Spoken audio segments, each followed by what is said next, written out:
What is up, everyone? It is me, Psychoblue, conductor of the Hype Train, Mr. Hype Gems, hashtag Crossflyers, hashtag Street Fighter Cross Tekken. Ladies and gentlemen, it's time for the March 2021 edition of Pandora's Mayhem. Now, what separates this month from other months is that this month's tournament celebrates Street Fighter Cross Tekken's 9th anniversary.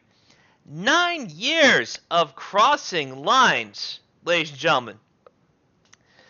The words Street Fighter Cross Tekken elicit any number of emotions from the FGC and the gaming community, even today.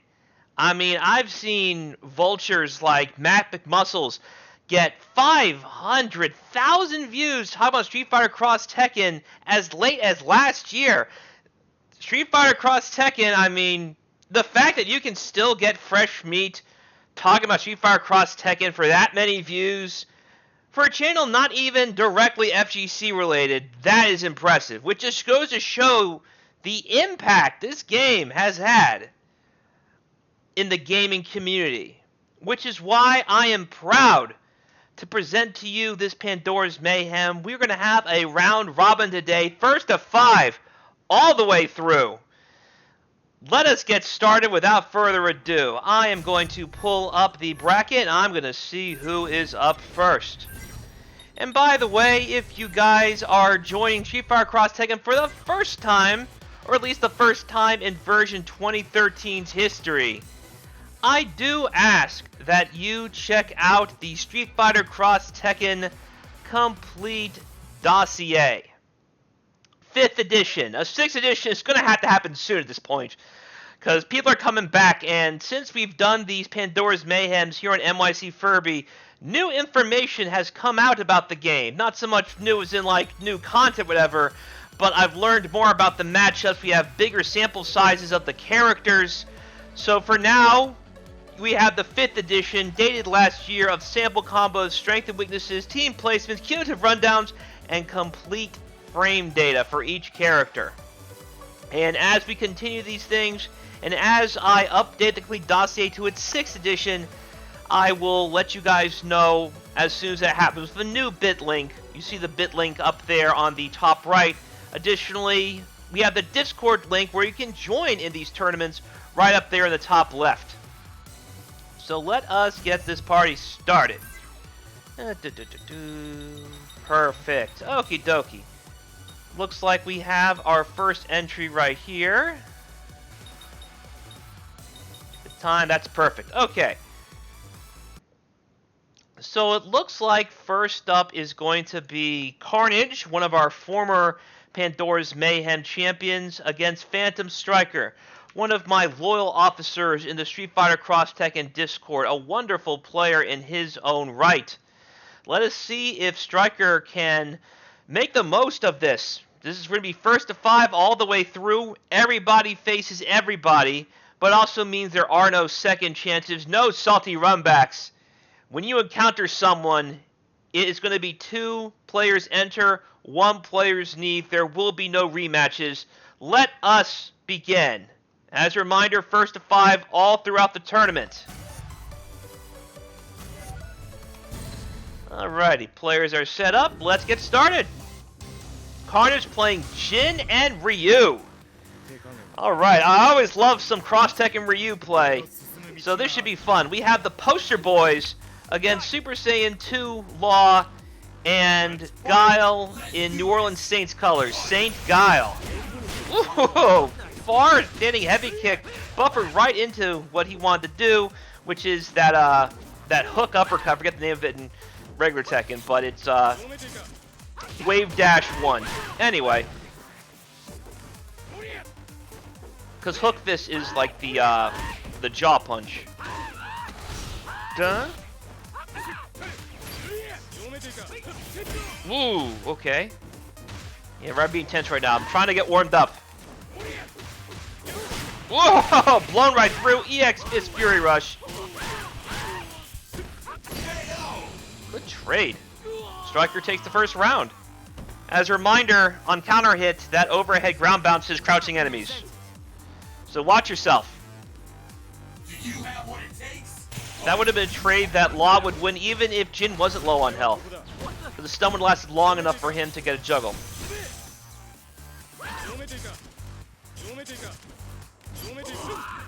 It's tense right now. Look at this. Be careful jumping on Law. The moment Striker enforces the jump ban, that could be bad news for Jin. And Carnage being super careful right now. Good punish. That crouching jab is 3 frames, so that's going to check a lot of stuff that other people have trouble punishing. Reach pretty far, too. Carnage has a full ball of health. Ryu is trying to force way in, but unfortunately, Striker caught the backdash. Blowing right through with a flash kick. Guile versus Ryu. One of the oldest matchups in Street Fighter history. This guy playing chicken. That's smart. Using the double hit of Ryu close heavy kick to bring in Jin with the tag cancel. Look at this. We got footsies, ladies and gentlemen. Real honest fighting. That is the cusp of Street Fighter Cross Tekken. Oh no! No flash kick for you. No anti-air for you either. And Carnage has a tenuous life lead. Be careful throwing Sonic Booms, because Jin has full bar, and he might be able to get a super off if he wants to. Just need to do wave dash under the Sonic Boom. Bah. Sure you can. Good fire back from Carnage. I'll look up the name of the Jin move later. Can't believe I forgot it, because I used to play Jin a lot in Tekken 5.0. Alrighty, here we go. So far, no jump in enforced by Law. Jin backdash, Law. So Law's going to be testing a lot you see with that stand light kick. That's a really good button. It's tense right now. Jin trying to find the right spot, but he has to be careful. Oh, there you go. He caught, but no follow-up. Just a kick to the face, not much else after that. Now it's Law trying to force his way in. Such a good link from Jin. Tatsu, good. Keeping things careful, but yeah, we have to be careful with the fireball because Law can get through it with Dragon Stance kick. What a DP! And a bait! The hits just keep on coming, as Peter Parker would say. Duh, duh, duh. Bring in Ryu. Still got the throw. And he still has the corner. This is tremendous. He's forcing it now. Guile has so many anti-airs. He has crouch heavy punch. He has the flash kick. He has the air throw. Be careful against Guile trying to jump in on him. The jump ban might not be as strong as Law's, but Guile was one of the forced to have a jump ban. Flash kick would destroy anybody's day back in the day. Now he has all kinds of options to blow you up if you're jumping at him. Uh-oh, Raw Fist Fury Rush, no meter necessary. This is it. Time's running out. Yeah, that was a chance. Just keep blocking. You're good. Good stuff. Carnage right now up 1-0.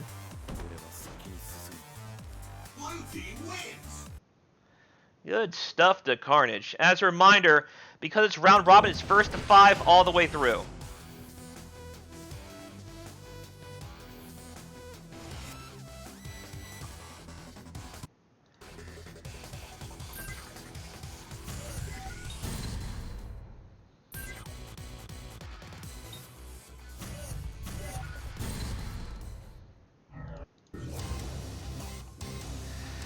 Looks like Carnage has switched out. It is now Jin and Ryu, and Law and Hugo. Striker told me a while ago that players from other Discords, not even Street Fighter related, have popped off about Striker's Cross Tekken Hugo, which is awesome that I was able to provide a stage for him to shine like he has. So good stuff, Striker, for establishing the big man here at Street Fighter Cross Tekken's Pandora's Mayhem. Let's see if it's enough. Oh, what a whip punish. Good stuff. Breaker. What are you going to do to keep this man in the corner? Raw lariat, that's the way to do it. Already, Striker has broken Carnage and takes the first round of the second game.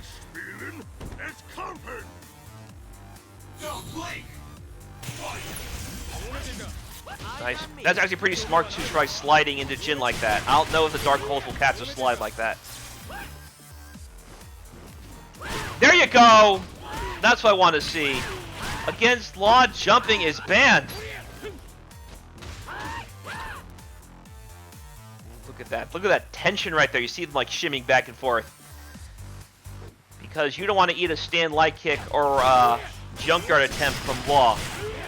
Because Law is only minus... Oh! Big cross-up Tatsu. But no finisher! He probably wanted to do the hook fish, but didn't get it.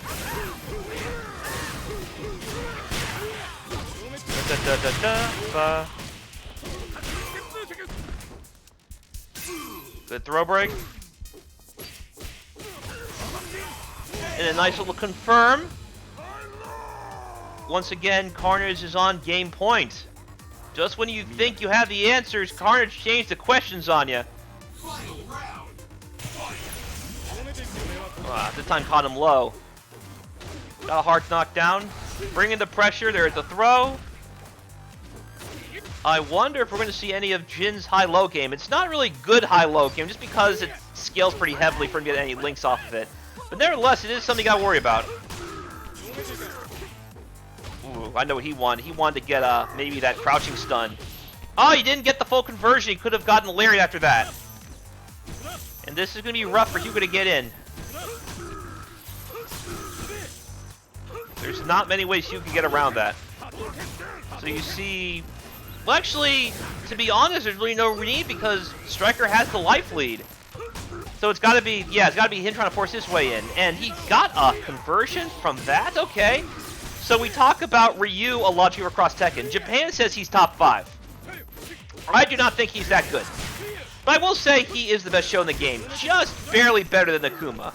I've seen people disagree about that, but when I think about Ryu not only having much better health and Akuma having a lot of the stuff that made him so good in Street Fighter 4 taken away from him, and the fact that he can cancel, sweep into CADC stuff, the fact that he has a lot of brain-dead moves like close heavy punch, and the fact that he does have some pretty good conversions as we're seeing, I think Ryu is the best show in the game by just a slim margin. And right now Carnage is out to show why Ryu is worthy of championship accolades, as he and Jin are now up to nothing.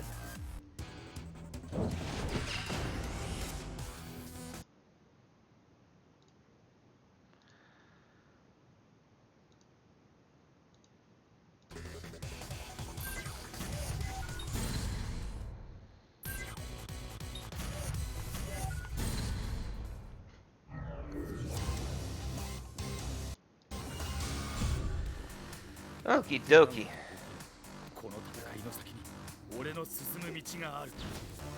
I'm ready. Fight! It's all or nothing. So I want to see some more junkyard attempts. You see, he tried with a far medium punch there. It's not quite the same. Junkyard is like that move, that lunging elbow, but a little bit faster. Unfortunately, it's not going to help us because he's just feasting on Striker right now. My goodness. Blown up. Carnage smells blood in the water.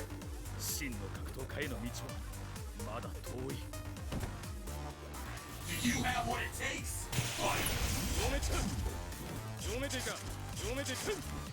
Alright, Jin is running out of real estate, but yeah, you're playing Law and Jin's just doing that. Don't forget you have Dragon Stan's far kick. It will hit. Like, that move has a good deal of velocity when he flies the air. So if you're seeing Ryu throw fireballs, even from like that far away, throw out a Dragon Stance and see what happens. You should be able to just press forward kick on reaction and blow it up.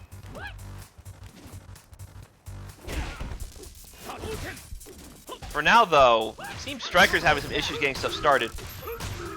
This has been, yeah, keep blocking. You're gonna have to, keep blocking, good. Careful. Trying to force his way in now. And so is Carnage. Good job blocking the cross-up Tatsu.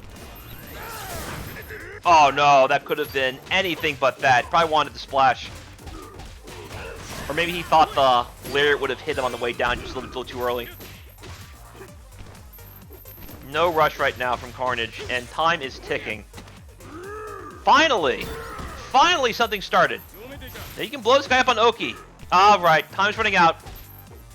Gonna make it happen. It's gotta happen now, Striker. Regular throw. 15 seconds left. Got him. And that actually might do it. Ooh, did that change the tide? I think that... Oh, no! That actually might have got it right in his favor. See, he's running, but I don't know if that's a smart thing to do. Yeah, I figured. When Jin got that last hit in, that turned the tide, but I think Striker thought that he still had time left, and that he had the life, just because it's a little more balanced on his end.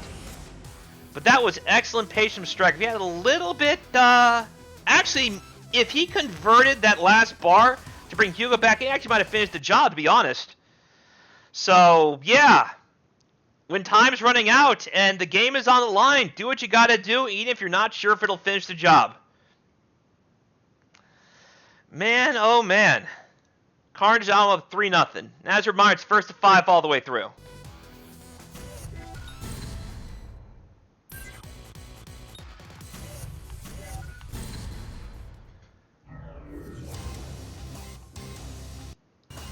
There we go.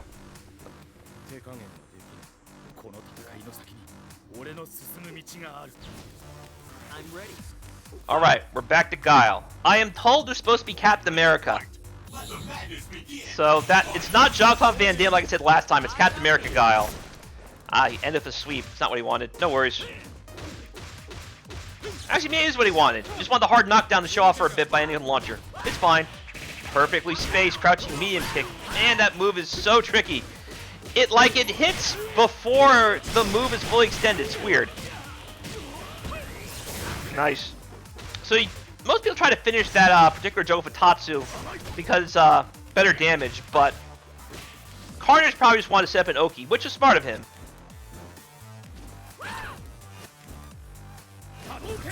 Hitting a fireball. And again, you have Dragon Stance kick to get through zoning. Yeah, he just wants the Oki. He's not even like, that's the second time it's happened. Usually starts more deliberate than that. Alright, there we go. There's that high-low game. And he's... Ooh, that's a good combo right there. See, normally I see people, link into, like, crouching medium punch. I don't see people, like, link straight into target combo like that. So good stuff. Yeah, you gotta defend the skies now, Guile. Gotta defend the skies. Even though flash charge, you can still do crouching heavy punch. He's coming in. Anti-air stand light kick. Ooh, that's gonna suck. Love these combos from Carnage. The C80C hotness on both characters. Raw launcher!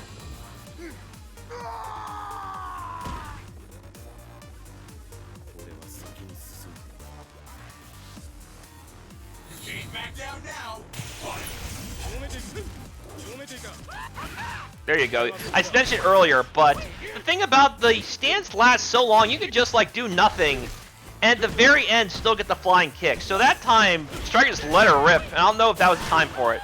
EX is Fury Rush, though, it's always time for that. All the invincibility, all the pain, and it's turned the tide completely in Striker's favor. Few moves shift a momentum like a well-timed EX Fist Fury Rush. Clean jump in, the God kick from Jin, jumping heavy kick. Not only is it really fast, not only does it have a great hitbox, but it is also a cross-up. I mean, that move destroys a lot of people. So be ready for it. If you can't anti-air consistently, just find a way to get away from it. It is coming down, it is coming down hard. Are you gonna finish off here? He has 43 seconds left and a big life lead. Be careful. Yeah, you know it's coming. Takes a throw from Law, gets away from the slide, and a big EX Shoryuken. Oh, he got the glitch combos too. Yeah, that move used to be silly back in the vanilla days. That swingy, swirly stun would last almost like a full minute tops. But they definitely sped things up a bit in version 2013, so it's not nearly as good as it used to be. It does, however, create that cool little juggle state, which allowed Jin to get that swagalicious combo. It's rough. Yeah, you got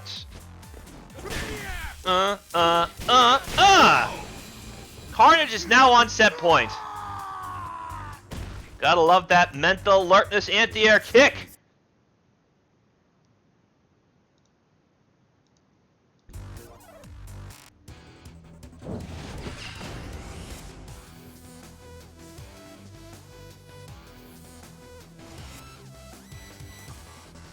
Alrighty.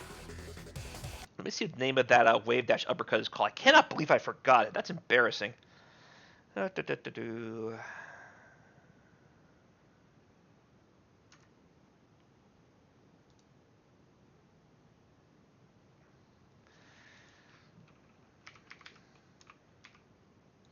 Alrighty, just about, ladies and gentlemen, I'm going to find the name of that uppercut right now before we get the next match underway. They're right now getting all their buttons checked.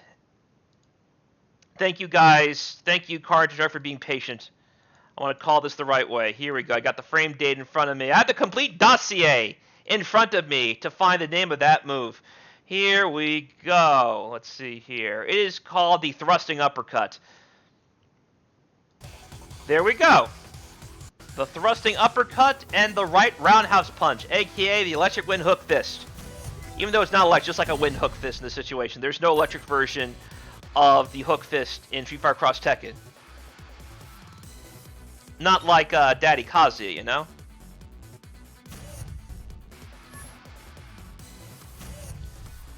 Alrighty. Let us see if Stryker can stave off falling in an 0-1 hole as Carnage is right now up 4-0. Let's fight.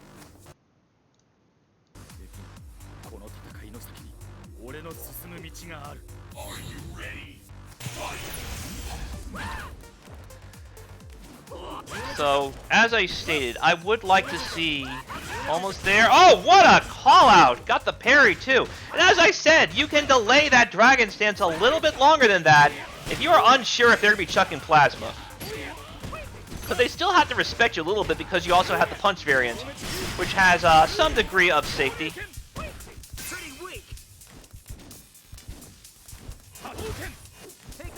Tagging in Guile Raw. He just barely misses the punish off the Raw tag.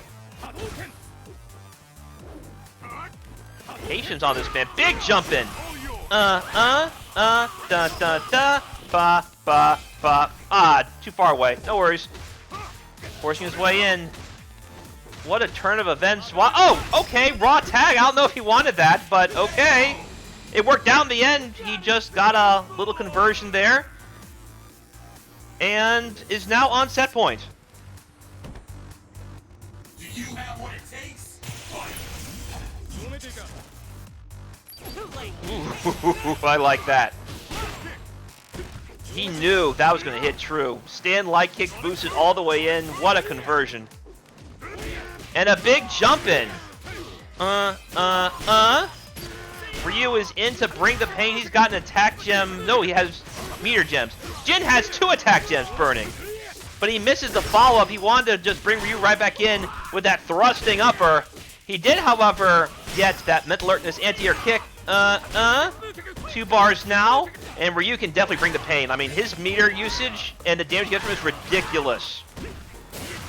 Oh, EX and tag the very end. Made Law think about it. And that might be all the thinking Law does for the rest of this set. Because he is just put in a coma ward thanks to Ryu neutral jumping over EX his Fury Rush and Carnage moving forward 5-0. Good stuff, my man.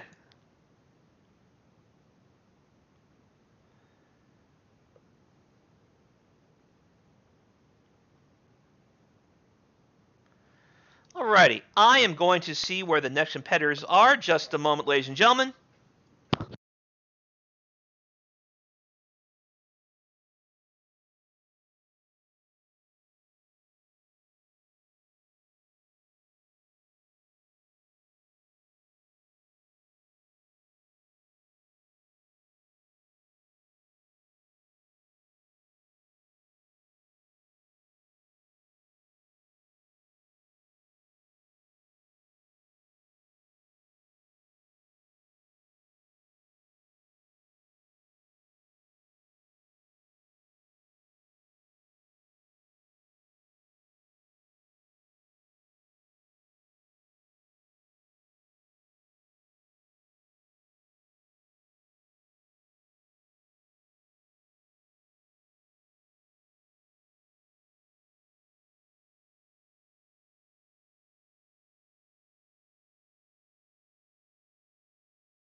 Alrighty. We're back. Let us see who is up next here in Pandora's Mayhem Round Robin for Street Fighter Cross Tekken's 9th anniversary.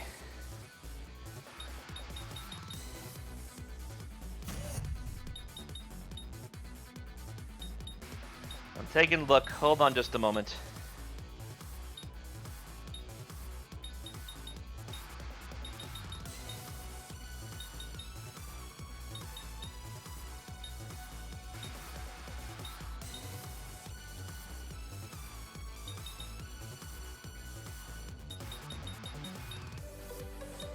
Got it. Alrighty. We have a slobber knocker up next. It's going to be a run back from January's event. Carnage versus Brenttiscool. That should be good. For those who do not know, you can check this out on Arturo's YouTube page, the January 2021 edition of Pandora's Mayhem. What happened was that Carnage defeated Brenttiscool to become the Pandora's Mayhem champion. And Brent, up to that point, had been winning, I think, every Pandora's Mayhem he's entered thus far. So that's pretty impressive, because Brent is no slouch, as many of you know, especially if you're playing Street Fighter 4 these days. Can Brent avenge his pride against Carnage? Because as a reminder, this is round robin. And what that means is that if you take someone out in a round robin, you don't run it back. Not unless there is some kind of sudden death implication. And the chances of that happening are going to be pretty slim. So it's now or never. Can Brent do this, or will Carnage be sending him to humiliating defeat once again? Let us find out now.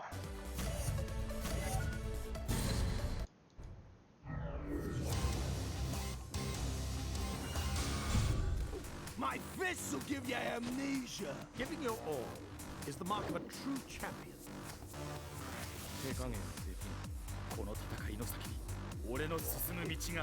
It's all on the line. Looks like Carnage sticking with Jin and Ryu. Brent going with the usual standby of Rufus and Dudley. So it's up to Carnage to defend the skies against the brutal aerial assault of Rufus. Jin's got the capability. That's smart. Use the mental alertness to try and blow up those little flip kicks that Rufus likes to use to advance.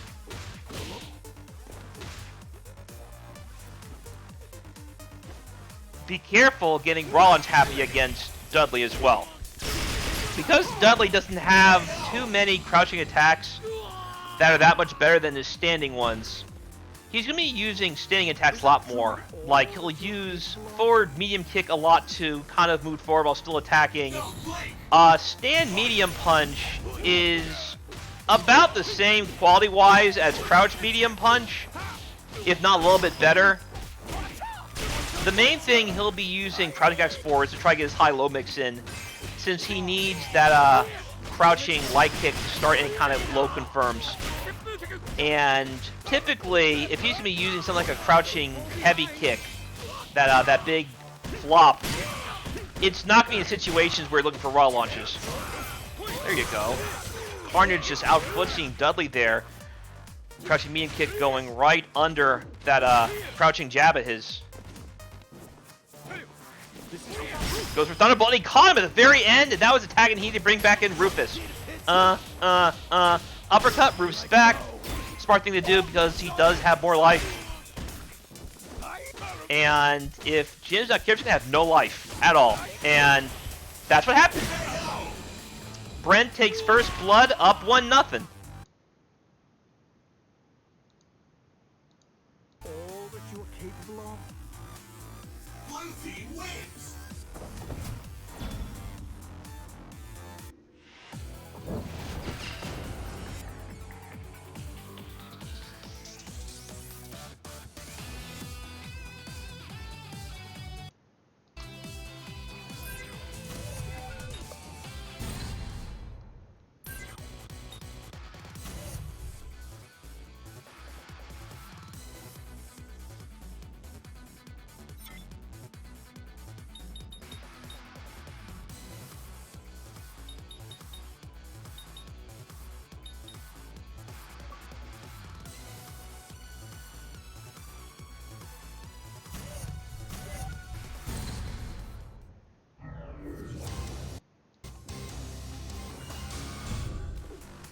fist'll give you amnesia. Giving your all is the mark of a true champion.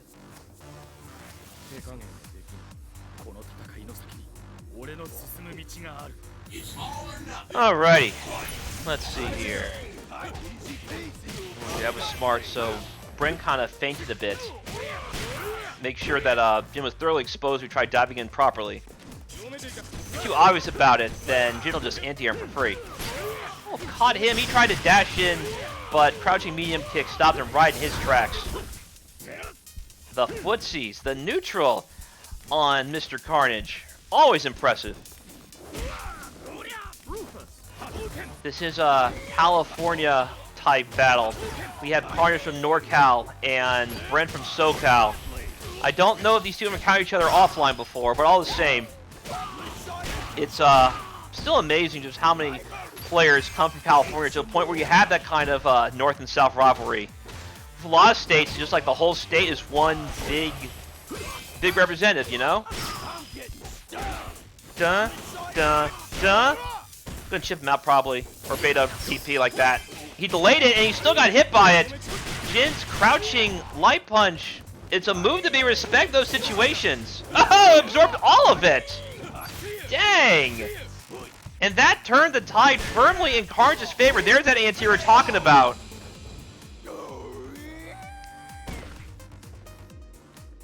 Not bad at all. You have what it takes. Landing right on the fall. Land on him again. Be careful. So smart of Carnage to let Jin's fireballs kind of dictate where and when Rufus wants to jump. Because Brent loves to use that dive kick to enforce neutral as well as force his way in. And having the fireballs puts a damper on that in a big way. Look, he's middle alert to try and get away from some of these pokes that Rufus normally keeps people locked in with. Good little confirm right there. Here comes Ryu with a full bar of health. Rufus is flashing right now. He's flickering like a candle, about to go out. Here comes Dudley, and no DP for you. Ryu has the life, he's gonna keep in. There's a throw, all that red health gone. No red health needed. Just a nice, clean, hard knockdown. Yeah, be careful. Yeah, he's going in right now. And there's that little confirm he's got with Ryu. Carnage. All right, make it hurt. There you go. Stand, heavy kick, lunging all the way out there. From the free throw line right to the basket. As Dudley gets dunked on and Carnage ties it at 1.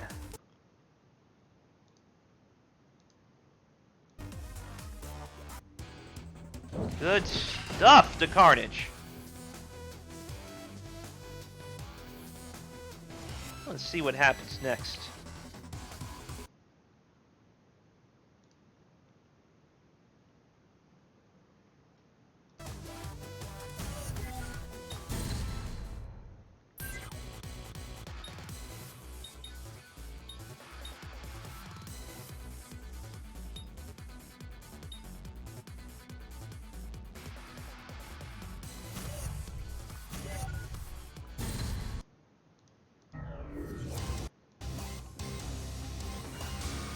So that was an excellent adjustment from Carnage.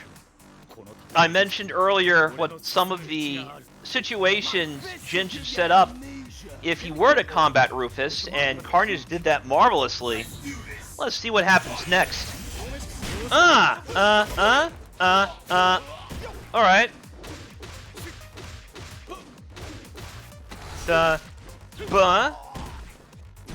Leave it there. Maybe we'll think about it. Oh, Rufus still recovered in time to get that conversion. Man, these confirms.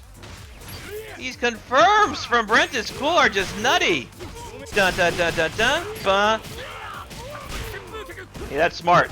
Use light version to make sure you still have enough space to make Dudley force his way back in to get out of the corner.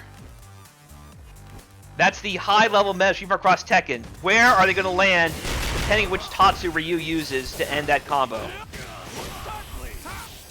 Fortunately, Ryu just rolls all the way out of whatever fireball setup Ryu wanted. Good throw break. Yeah, good job. You see Brent kind of staggered his hits there to see if he could make Carnage flinch. He didn't that time, but he did this particular instance. Oh, DP, just letting it rip. Got it once in a while. Uh-oh, you saw he kind of like flinched there for a moment, and that was all Brent needed to... Oh, maybe not. Magic Pixel, what you gonna do? What a punish. All the way out there, just machine gun blow. He had no health, a little bit of a plattering, and Ryu goes down.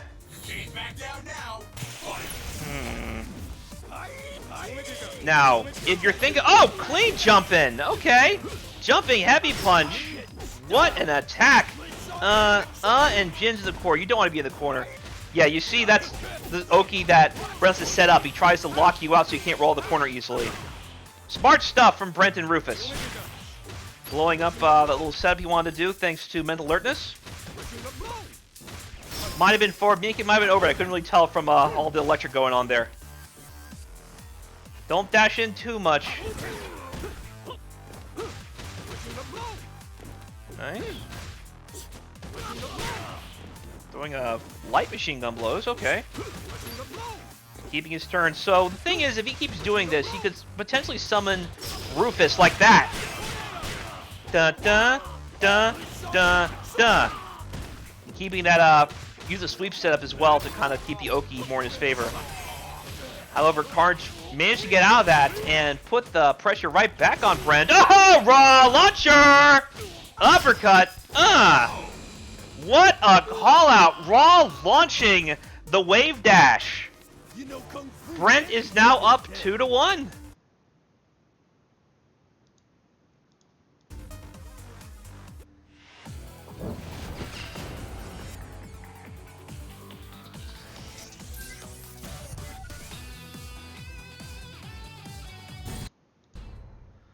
Alrighty, let's see what's next.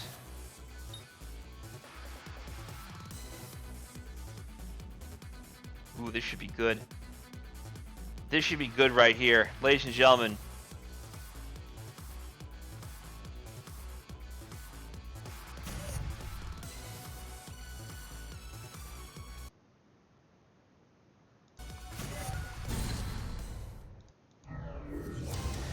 We have a character change. Rolento and Lars. So it's interesting that Carnage is playing this team. This is Salt Level Max's team. My fellow Cross Tekken Discord admin is having his team just straight up ripped off, scammed, and copyright infringed. Too bad that taking Salt's team has not really improved. Try backdashing out of it. It has not improved Carnage's chances right now.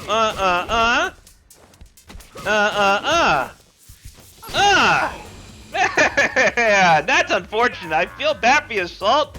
Your team's just getting slandered like this. He opened with a slide, as many slide characters do, and given that many slide characters do that, Rufus was waiting for him.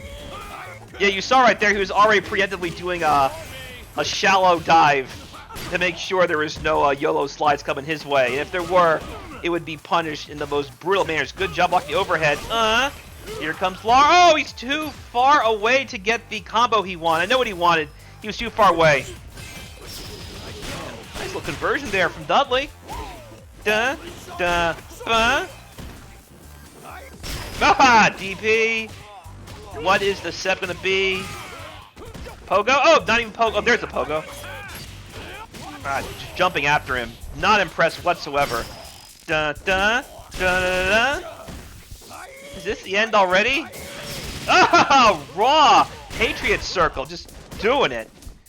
And it kind of, never mind, I was about to say it kind of turned the tide in Carnage's favor slightly, but now that's all stopped. Thought it was going to stick in for a bit, because, yeah. Brent now up 3-1.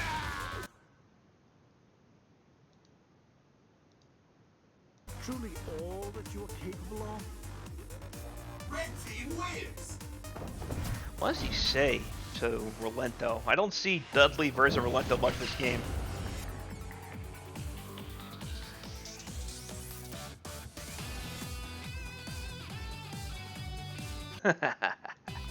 I'm sorry, I'm a big Street Fighter lorehead and a big Tekken lorehead. I used to be the fanfic moderator of Tekken Zaibatsu, and I always talk about the lore and the official canon and whatnot. Too bad in the end, the Tekken canon was just Akuma came in and potentially cucked Heihachi over Kazumi. So, funny thing about that, don't get too caught up with the lore of other games than Street Fighter. Street Fighter is the one true lore. If you don't believe me, look at World Kombat. It's had its lore reset 3 times in 3 games. How good of a lore can it be if they keep resetting it like that? Moving forward.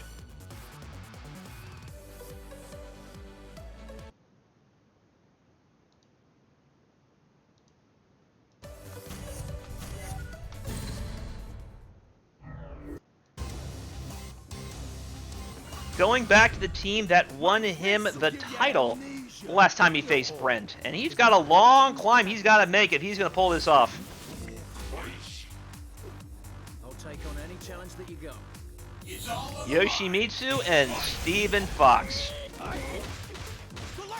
Ah, flinch. No worries. A little bit too shallow. Yoshimitsu, like Rufus, thrives off getting these stray hits. But I don't know if either Rufus or Dudley give Yoshimitsu really a chance. Yoshimitsu he's your setup man. He's the guy who sets in what your real character is supposed to do.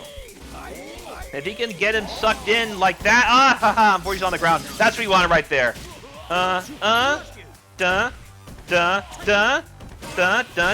Good stuff.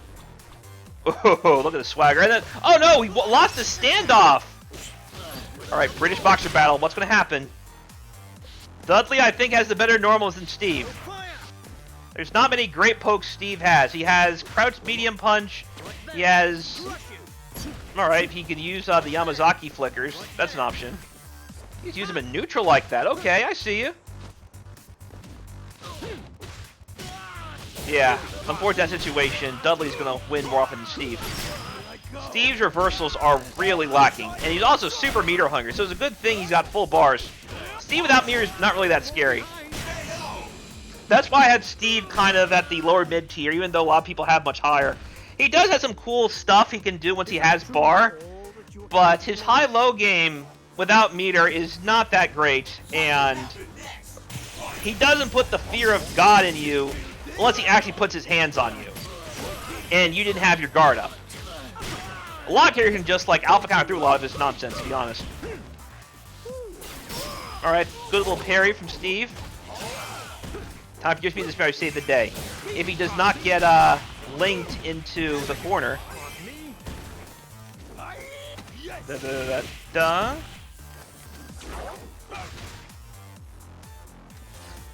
It's rough out here in these streets. Uh-oh, there we go! Caught sleeping. That crouching light kick of Rufus is so deceptively good. For a long time, most Rufus I faced always did a crouching jab, but crouching light kick is definitely your starter button if you're a true Rufus enthusiast.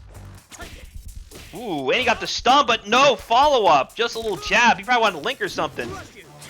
Too far away to get the dash-in upper.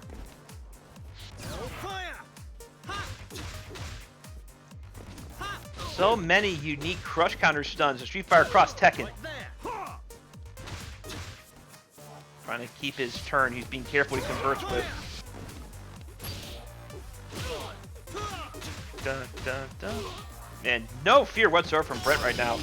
YOLO! Machine gun blow. Can you survive this, Mr. Fox? Oh, you can! Man, that was looking dire, but Carnage managed to take that round, and now it's going to round 3.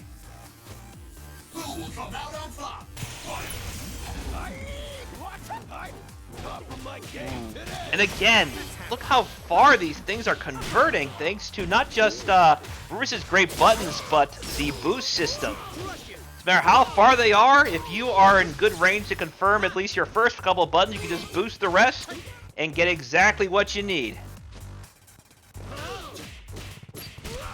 This is rough. Is this the end of Duddles? Not quite. One more bad guess. Nice. He had to. So Dudley's going to be down for a while. He's got to heal a lot right now. And he gets the 2 hit, okay. I wonder if you could just flicker cancel into a full combo in that situation. Da da ba ba ba. Duh. Keeps him locked the corner. And he misses the throw. Yeah, there's a very small window to throw people when they roll away. Looks like Brent just missed. He could pay for it dearly. If the first second hit, just try again. Dudley is back in. He's going to bring Bruce back in most likely. Chipping away slowly but surely at Yoshimitsu's life bar. Uh-oh. Yeah, the EX version of the Stone Fist has armor. And that was exactly what Carnage needed to keep things alive. It is now 3-2 Brent here in this first of 5.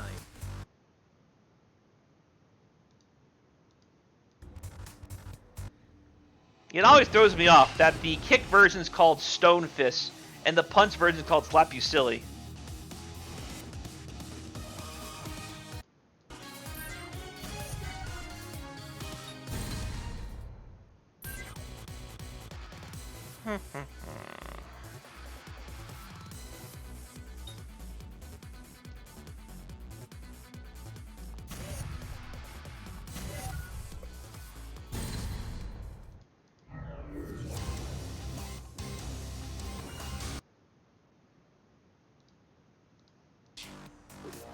I'll take on any challenge that you got. My fists will give you amnesia. Giving your all is the mark of a true champion. Alrighty then. Oh, what a call from Carnage, just DPing at the very start of the round and hitting the way it should have been. Obviously, it was a botch, it would just be a really poor decision. So, one man's call is another man's bad decision. And right now, Carnage is making Rufus question his life decisions to be put here, as Yoshi and Steve just peed on him. You can't win if you can't hit. Back down now. Yeah, using that move. So I mentioned never mind. About to say, I mentioned earlier that Rufus's air-to-air with jump head is really good, but Yoshimitsu's jump head was a little bit better for that situation. Oh, raw launcher! He knew exactly what he tried to test with and said, no, none of that, sir. Ba, ba, ba, uppercut. Da, da, da, da. Ba, ba, ba.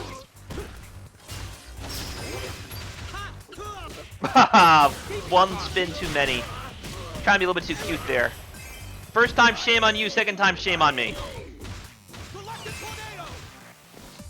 Firmly in Brent's control right now. It's not your turn yet. I'm telling you, that conversion reaches quite a ways away. It's got a very generous hitbox. Dudley gives Steve the good old check in the balls, and Brent is now on game point. And that first round, oh, okay, anti-aired, because why not? EX Messiah kick, bring in Guddles. Watch yourself, there's bar, you don't need it though. Yoshimitsu wasn't doing anything. Yoshimitsu would need that bar maybe to try and cross assault to stop the bleeding right now. Like that.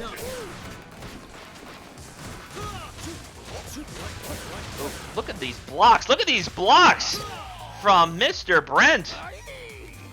Good job keeping your cool there, especially against Steve. When he's dashing in like that and you got cross assault, there might be a command throw coming your way.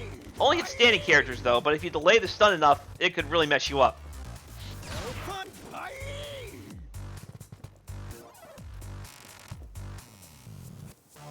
Tense. Real tense right now.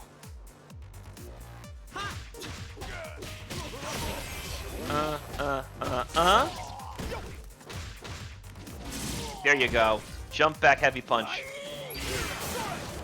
Make it hurt. Oh, he's too far away! That was your chance! Maybe you should use something like crouching medium punch?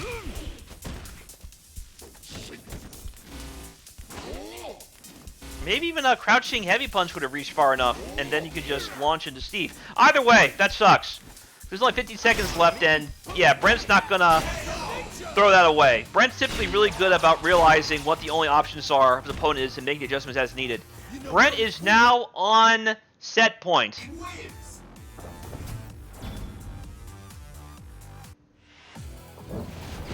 Very impressive.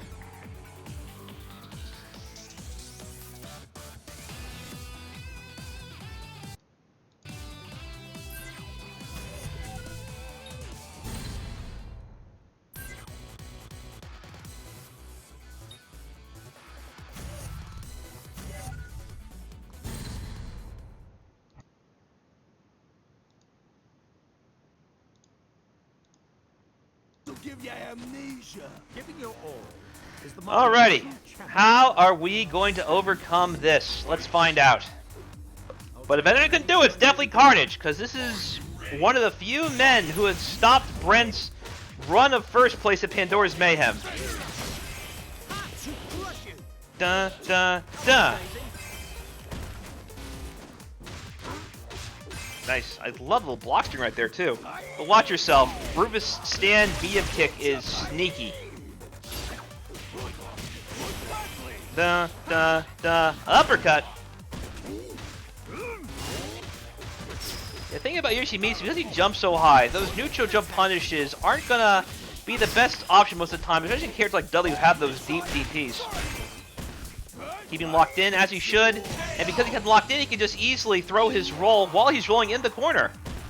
This is exactly what Brent did. He is now on set point. Can't be learned in a day. Do you have what it takes? Oh, deep DP. 2 DPs. Yeah, there we go. There's that air to air I was talking about.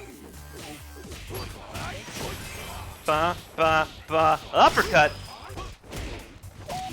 Da, da. Da-da-da-da-da-boo. Uh-oh, he was waiting for it, and that should spell the end of Carnage.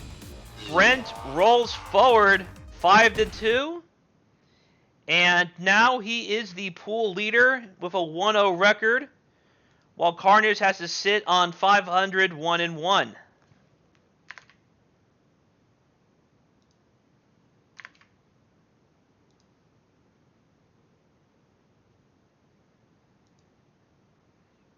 Alrighty.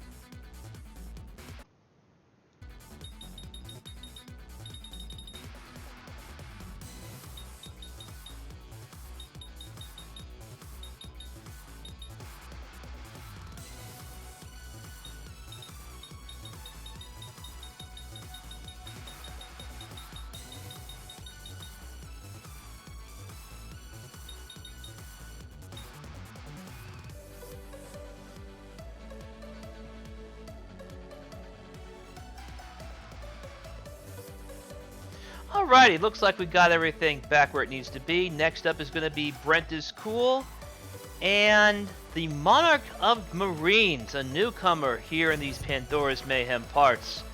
Let's see how he fares against old Brent.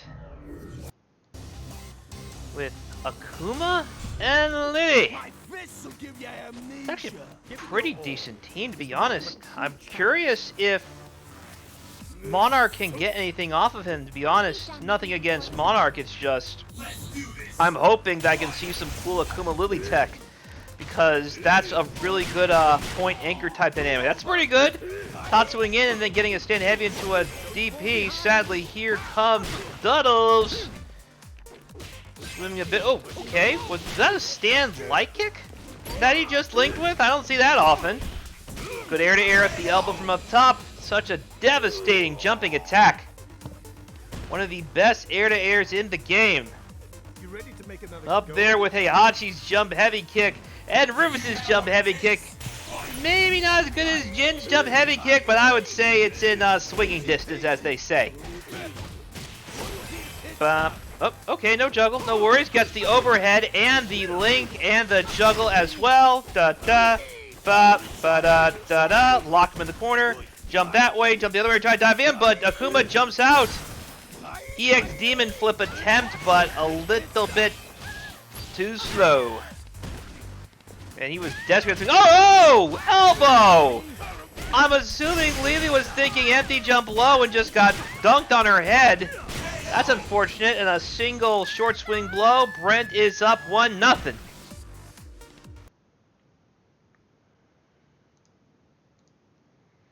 Good stuff, Brent.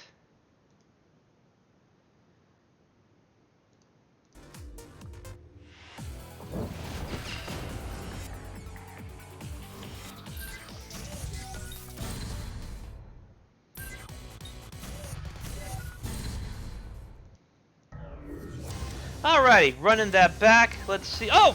Lili is out already. It is time for Ken Masters. It is so appropriate that Rufus is here. Rufus has long awaited a match with his heated rival Ken Masters, a man who has apparently never met. We have Ken with the cane colors, the red and black, and the Shin Akuma colors for Marines Goki. Uppercut. And Goki is just getting turned to goopy. Oh, missed it. No worries. Clap. Scrotum to the face.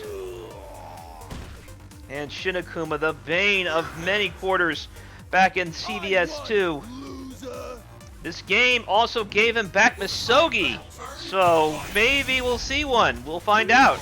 So as a fireball, he is running rapidly out of real estate. And there's that air-to-air I was talking about. Jump heavy kick from Rufus, followed by a jump heavy kick from Dudley. He's going to lock him in. He was unable to get out. That long, reaching, crouching light kick.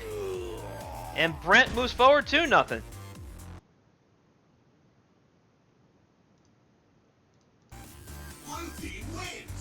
Alrighty then.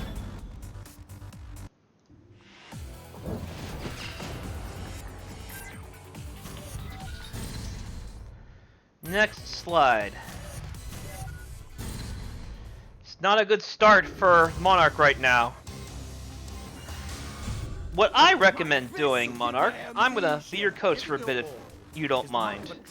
So you had the right idea, throwing some air fireballs to make Rufus think about how he's going to get over them.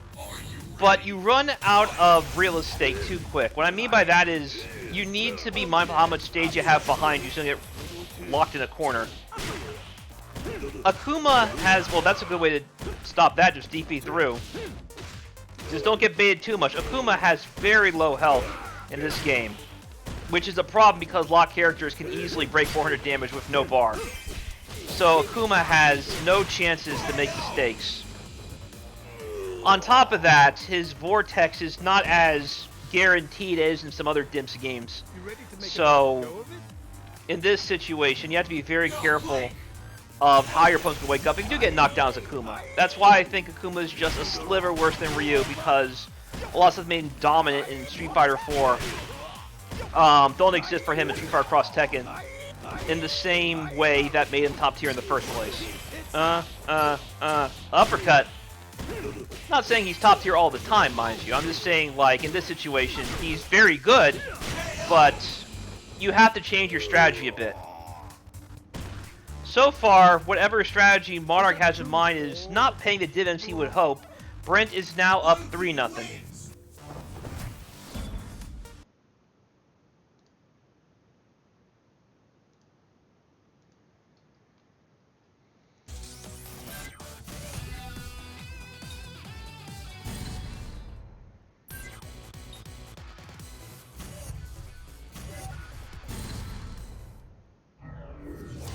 Alrighty. So, yeah. Watch your back, Akuma. That being said, Akuma is not mid-tier. I think he's very much upper mid.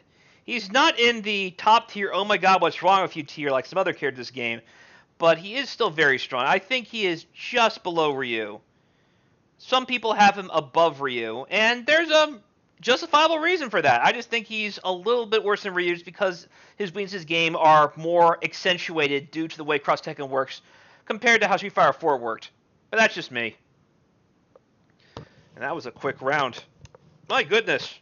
Can't even commentate that. I wanted to make a point about Akuma, and Akuma just got wasted with a perfect. There's not much meat on those bones. There we go. Sorry, sound was acting weird for a second. Da, da, da. Uppercut. Da, da, da. What's next gonna be? Good job blocking the overhead. But raw tots. Oh, got him out. Okay. That works. EX tots. Woo! So he's alive. Signs of life from Monarch of Marines. Jumping around like House of Pain. Decides not to chase after Ken, but drop the up from up top, so he knew. That's what I was talking about earlier. Brent knows that Monarch is running out of space, so he chose not to pursue as heavily as he could have with Machine Gun Blow and just dropped an elbow on his head and got all this damage. Using the cross-star, cashing in all that meter. He's chasing him down. And that's going to hurt. That is likely a dead Akuma. Brent is now up 4-0 on Monarch of the Marines. The Monarch of Marines. I keep saying the Marines. It's like the Crush. It's just Crush. Kona Crush, matter of fact. As a kid, I called him the Crush. Like how there's The Rock and how there's The Miz, I called him the Crush. Shout out to those who know who Crush or the Crush is.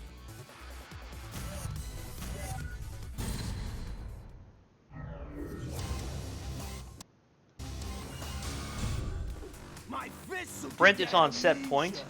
We are right now, look at the timer, 9 minutes into this set, and this is a first to 5 as a reminder for those of us just tuning in. So yeah, it's going to be a lot of heroics that the Monarch got to pull off if he wants to come away with a win. He's going to have to win 5 in a row. Nice little jump right there. Uppercut. Raw Tatsu. We saw it before to get out. This time he just used to destroy whatever Dudley wanted to do. Raw Shakinetsu. The damage. The damage, ladies and gentlemen. Brent is on set point. Is that truly all that you are capable of? Do you have what it takes? I pop like game today. Look at all this. Dive kick, and it led to a juggle state. Dive kick, juggle starter, ladies and gentlemen. Man, that move, it's not as crazy as it used to be, but it's still a powerful tool in Rufus' arsenal. Brent moves forward convincingly, 5-0 over Monarch of Marines. Is that truly all that you... Good stuff, Monarch. We'll see if you can turn around the next set.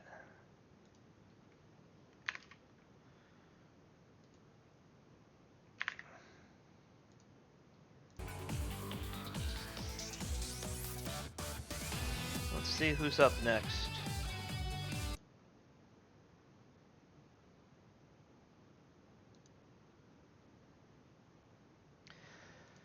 Alrighty, looks like it's going to be Monarch back up. He's going to try and run this back as quickly as he can against Ahkos. Definitely a worthy opponent. Mentioned earlier, Ahkos won the previous Pandora's Mayhem. Sadly, the footage has been lost. But no worries, ladies and gentlemen. This is going to be a slugfest. Ahkos, you might not have seen it last time, but Ahkos, for one you have seen here on NYCFurby, he got second, I think, in December. And if he gets some good momentum going, he might be able to build a good-headed steam here in this round robin.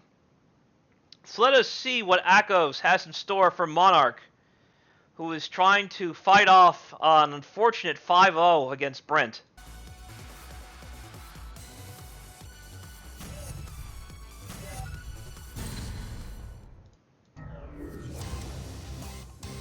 Akuma and Ken are back up against Elena and Bob. This is a good team. I have faced this team. Elena's stand like is just menacing against many characters. Seriously, you're gonna get hurt. Are you ready? And obviously, you have to make sure you don't get knocked down by Elena, because she does have a high-low game. And what Ahkos does is he makes the high-low game media fair as well, make it even harder to block.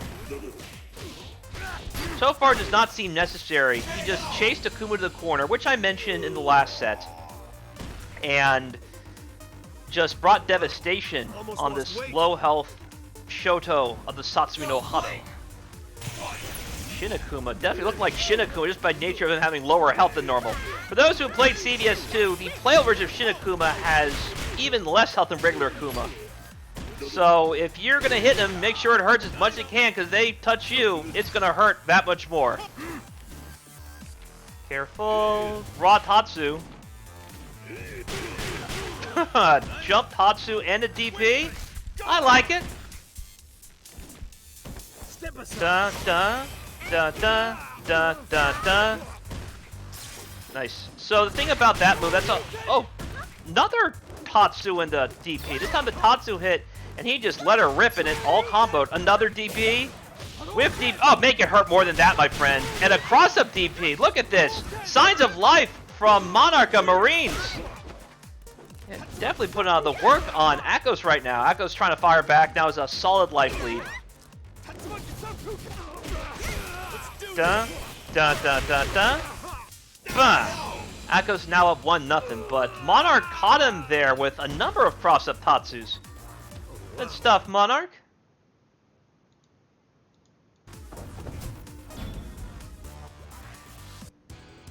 That's what they say to each other. For those who have watched the Cross Tekken trailers, you might know what Bob's talking about. Oh, isn't that sweet? Next slide.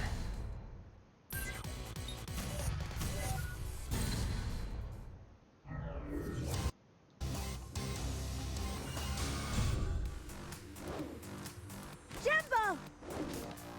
Check out the perfect fighter. If you don't take Sticking this with seriously, Akuma Ken. you get hurt. I need to see some forward momentum from Akuma. It should not be all jump back fireball, especially because Elena has that. And watch yourself. Another knockdown. Whiff deep. No, block DP as a matter of fact, but no follow-up. It's been uncommon for Ahkos to miss all of those follow-up from launcher. But we saw that with Carnage and Lars as well. I hate fighting. So it's interesting that that keeps happening. And real unfortunate, too. So I do love that Bob combo. It hurts like crazy, too. Not only does it take a long time with the timer, but it hurts. So you're doubly screwed if you get hit by it. Ooh, that's an interesting interaction there. Solid life lead from Akuma, though. Monarch momentum, but he jumped in and did a raw Shakanetsu. I don't know about that. Especially not against Elena and stand light kick. That thing reaches farther than the Las Vegas landing strip. Shout out to Evo under new management, and shout out to Ahkos, who is now up 2-0.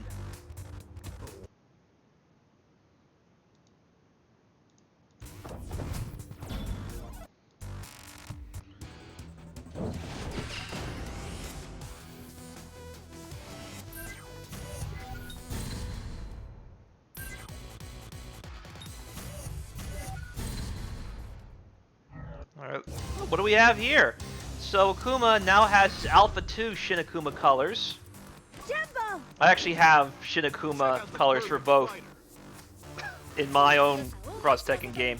So go figure. So we have Alpha 2 Shin Akuma, and running point is Asuka. I do not agree with Asuka being on point against Elena. It just does not work out in any conceivable manner. Elena can just anti-air her with that move, or she could DP Asuka. And anytime Asuka tries to build momentum with like forward medium kick, that standing low attack that starts her combos, it's going to be a stand light kick waiting for her, confirming to whatever Elena wishes. Usually that Link's tail bit. We can't resist the rhythm of the earth. What will happen next? Raw tag, you can't be doing that. Not when Lena's walking forward like that. She has a little bit too much of a gallop. Just raw tag that way. I think Monarch's realizing that this is a sticky situation starting Asuka in the front. unfortunately, Akuma got hit by a meaty stand medium punch from Bob. Paul has something similar, but I think Bob's a bit better and lasts a bit longer. Ahkos now up 3-0.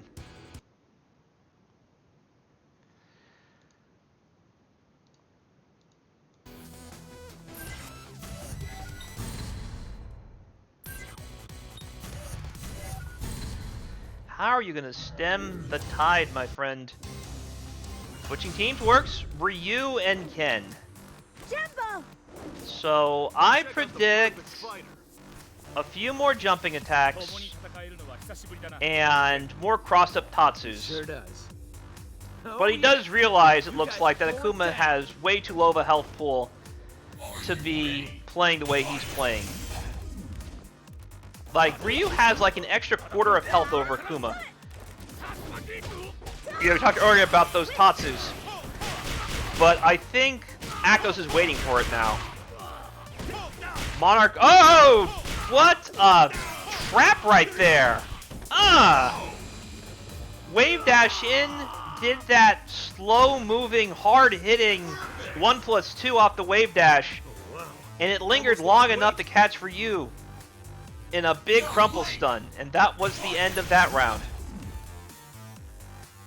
Ryu's like, man, get away from me, crazy lady. Yo, going in to give the Tatsus, watch it, man. You know he's looking for it. And the thing about those jumping Tatsus is that it kind of delays the landing a bit, so that gives Elena more time to DP you and anti-air you. And react any way she wishes, to be honest. So be careful. You have to use it when they're not expecting it. Ahkos now up 4-0.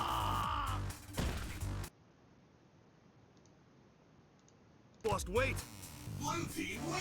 Alrighty. Let's see. What do they say to Ryu?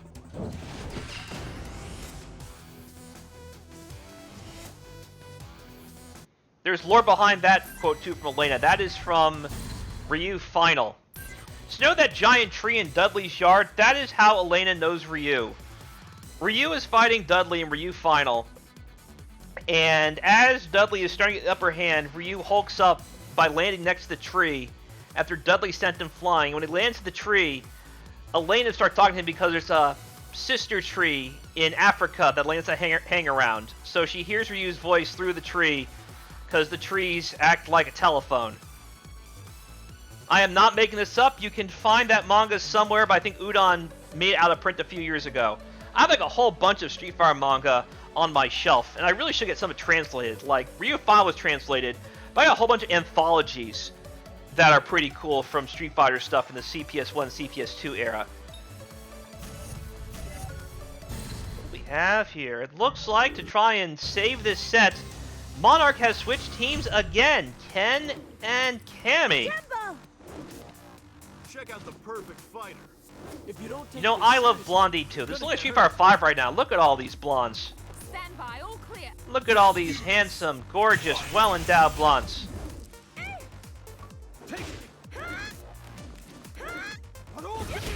Slid right under. You should know by now, man, because that's happened a few times now. It happened with the air fireball, so it happened with the regular one too, obviously. It still couldn't escape those limbs. What are you looking to do? You're running out of real estate yet. So watch. Watch how Ahkos kind of structures his neutral. He's trying to keep forward momentum at the same time, not doing so for momentum where he would like maybe get crossed up easily. So he's keeping just the right space. Gradually inching forward. Going YOLO. That spin knuckle dodged the attack, but oh no! Oh no! Everybody's going nuts right now. Careful! Oh, what a whiff punish! Dun dun dun! Oh, it still missed, man. This is unlike Ahkos to miss that move, because he's done it a few times now. Not sure what the deal is. Yeah, it's not quite that high. You need to have a little bit lower to get the frame advantage. More specific, a little bit more forward. Like, you want to land more on Bob's knee and below rather than his head. Otherwise, that's a free punish for Bob. Ahkos now on set point. Some more. Okay, sure, why not? Oh my goodness, you just walk right into it. My goodness, it hurt. Yeah, Ken's super in this game does 340 damage. That's a lot of pain. That is one of the more damaging supers in the game. Like, there's a couple that's, I think, 350, and there's one that's 390 or 380 or something like that. So Ken's is up there. Ba-ba. Ahkos moves forward, 5-0. Monarch now finds himself 0-2 in this round-robin series. Resist the rhythm of the earth. Blue team wins.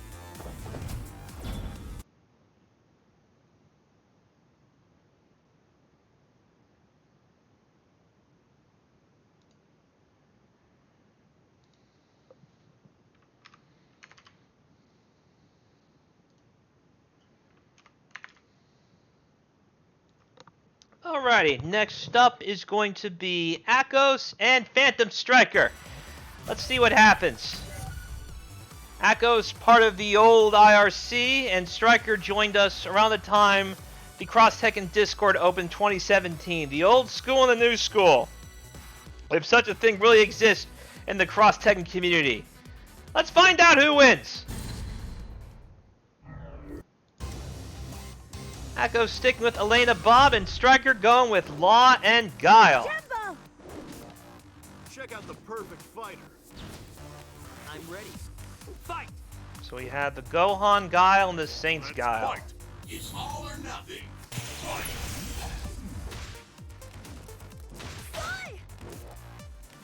Fly! I'm curious how this one's going to work out, because Elena's got actually a lot of really good tools to stop most of Law's spammable neutral stuff, namely stand light kick. I would assume that Law's stand light kick might be able to stop that move if they did it together, but I'm pretty sure Elena's light kick is going to beat something like the starting pieces of Junkyard, which is how many Laws try to force their way in. In this situation, Ahkos shut Striker out pretty convincingly. Got a perfect out of it. I hate fighting weaklings. Don't blink. Fight. Yeah, I mentioned just traded then. Okay. So it's not going to stuff it clean. And as a reminder, because that is a standing attack, Raw Launch won't work.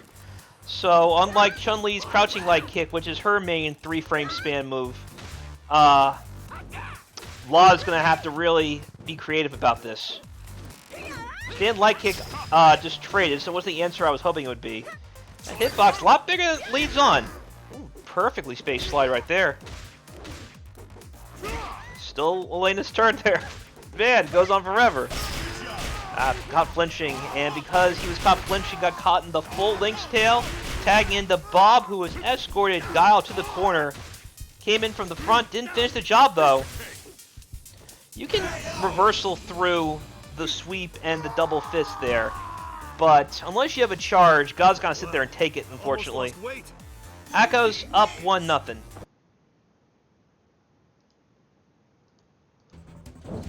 Dude, what did they say to each other?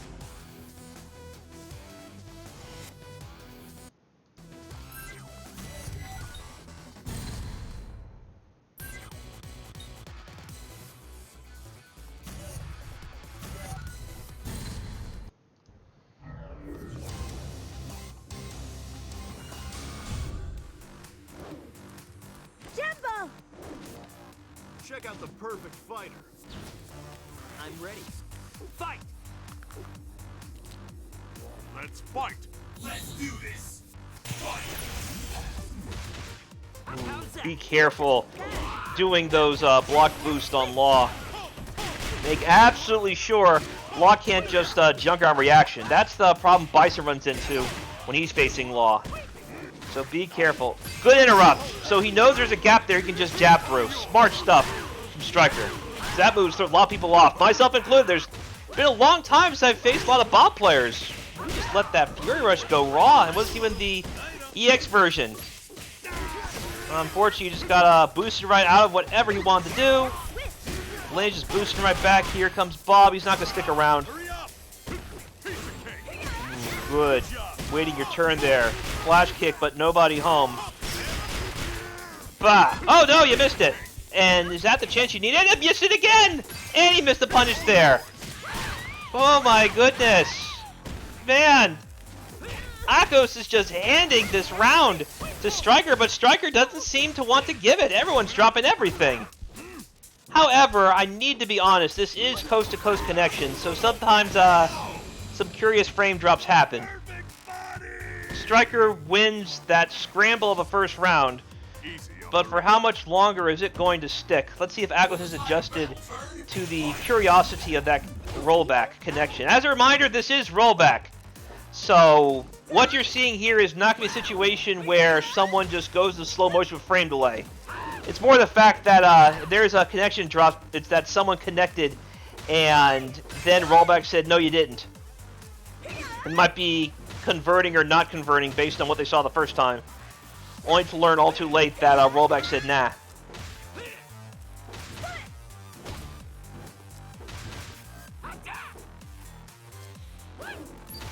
Da-da.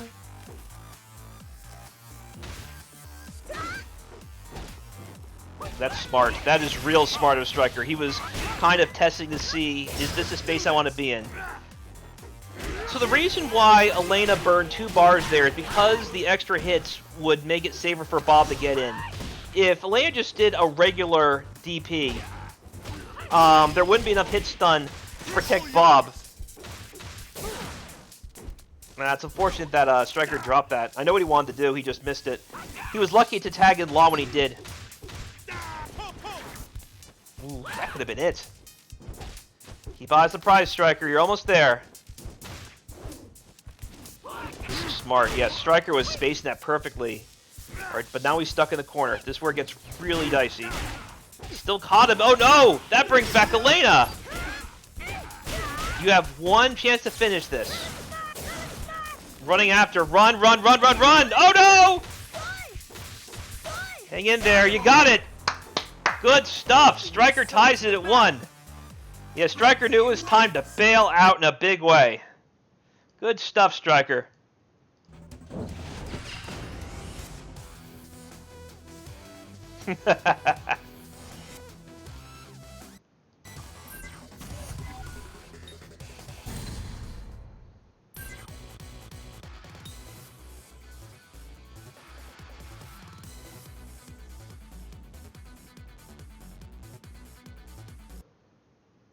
Tension in the air right now. Now, Ahkos has some deep pockets when it comes to backup characters. However, it seems like he'll be sticking to Elena Bob. Let's fight. Ahkos sure found a winner with this team. He was playing, I think, years ago against me at final round. Cody Guile or Guile Heihachi or something like that, or Cody Heihachi, one of those 3. This is a far cry from those characters. And this combination suits Ahkos perfectly. Ba, ba, ba, ba, ba. Ba, ba, ba, ba, ba. Oh no, dropping the elbow from up high. Boom. All those good vibrations Striker had from that win evaporated in a hurry.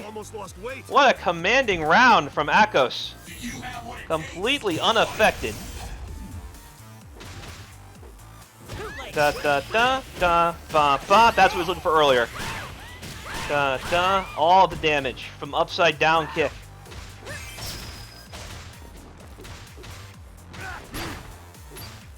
Oh, there you go. I was waiting for it. Just busting it right out.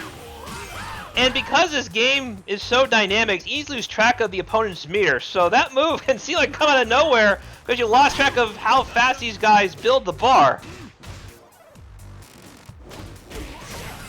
Da da ba da da da ba ba ba ba ba. We got it that time. Ba ba ba ba ba. And what's the mix gonna be? Just waits his turn. This time he breaks the throw. Smart stuff. Da. That's still Bob's turn. Bob hesitated. He was expecting probably EXS Fury Rush to power through. Or this time he caught him sleeping. Da da da da. Ba ba ba. And just like that, Ahkos is now up 2-1.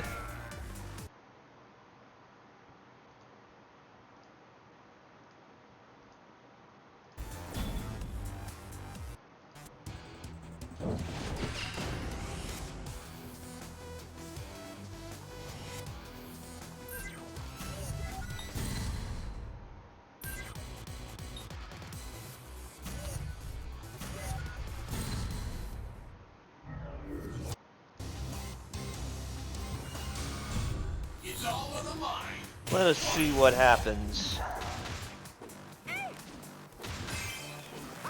Nice. Oh no! I'm assuming that Striker didn't expect this hit as clean as it did. No worries. Caught Elena flinching, but she just DP right out, knowing something was coming. Da ba ba ba ba ba ba ba ba ba. And you got the corner. How you getting out of this? Throw number one. Oh, there's the elbow.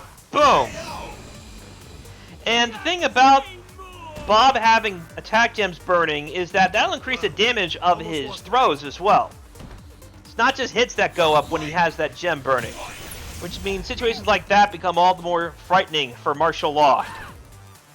Especially if he knows that Bob's looking for him to blow around with a YOLO reversal. Alright, he's got a bar now. Be careful. So, if Striker wanted to, between the low kick and the double palms, that's when he should let the EX's Fury Rush just go wild. Oh no, he caught him as he landed. Da, da, da, da, da, boom. Ahkos is now up 3-1.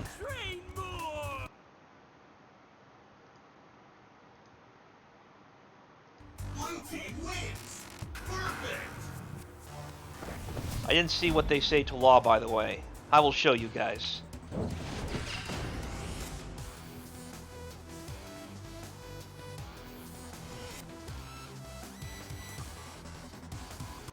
Who doesn't love money these hard times, Elena? I hope everyone is enjoying the stimmy that you guys got sometime last week. I don't qualify, sadly. They think I'm too much of a rich man to qualify based on the cutoff limits. But that's fine. That means I made it through this stuff okay.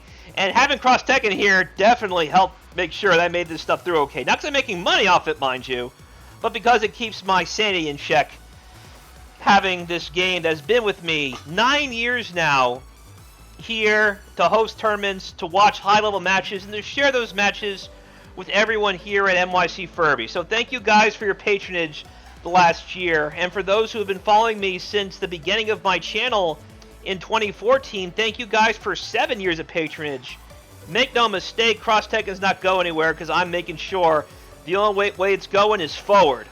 Here's to 9 more years. Let's go to the next game. I'm sure I have the next. Yeah, that's the next one. Perfect. Yeah, they were kind of being iffy on the select screen. Here we go. Elena and Bob yet again. Just walking forward. The disrespect Ahkos is putting on Striker, that's just mean.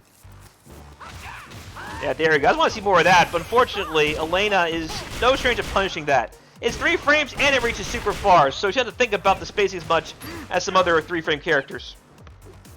Like, Balrog has a 3-frame normal, but it kind of stinks. Yeah, where's my hurt box? Yeah, these fat characters like Bob and Rufus have hurt boxes that are way behind their big bellies. So when you think it's time to swing, reality is really not. Bob still counts as a big character, but more vertically big than just flat out forward big. It's weird. Meanwhile, Rufus is considered like a normal sized character like Ryu. A lot of the stuff that you think would be big character stuff, in reality, is more like starting at his chest rather than his head. Bob's a bit taller than that, so he's a big body. Ooh, look at that. Striker getting bold. Pressed the button and immediately confirmed the launcher because he knew Elena was moving forward. And he had to make those big calls because those big calls are unscaled. Oh no! EX! Mallet fall! That sucks for Striker. I mentioned earlier, Elena has a lot of overheads in her arsenal, a lot of high-low stuff. And once you start blocking the regular overheads, now I gotta worry about the real YOLO overhead nonsense. EX Mallet Fall. Because that can come seemingly out of nowhere. Not just because she can do it raw and it comes out fast, but because she can cancel into it and really put some thought into you if you're just down backing the stand light kick forever. By the way, stand light kick does not hit low, so even though it's a low looking move, it's not a low attack. So you can just, yeah, just worry about her crouching light kick, which doesn't reach quite as far. Actually, it does reach pretty far. I don't think it's as fast is the thing. I think it's a 4-frame attack. Either way, a little bit less fear to worry about if you're trying to deal with that stand light kick. Crouching light kick's also really good, but not nearly as good as stand light kick. It's just stand light kick does not hit low.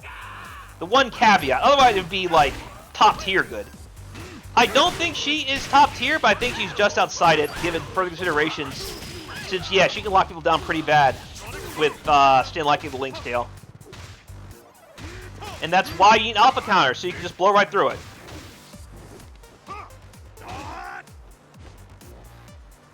Actually, when I think it's actually pretty hard to alpha counter when I think about it a little bit more. So, yeah. Be careful about stand light kick either way.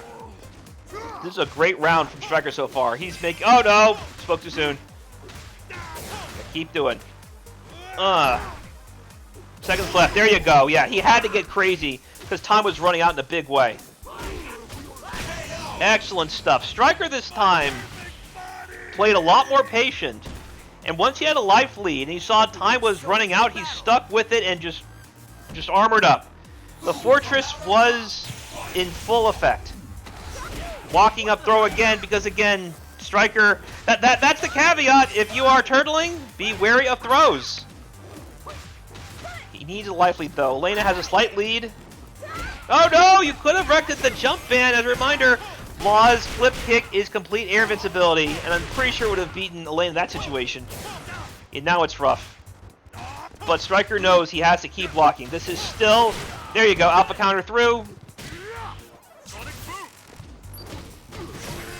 Da, da, da, da, da. There's the overhead, and there is the link. Da, da, da, da, da, da. Oh, no, that's a big punish. But good job to... Oh, and he got a happy birthday, too! Da, da, da. Oh, no mirror tag out. That's a problem. Be careful. Jumped in, and Ahkos now up 4-1.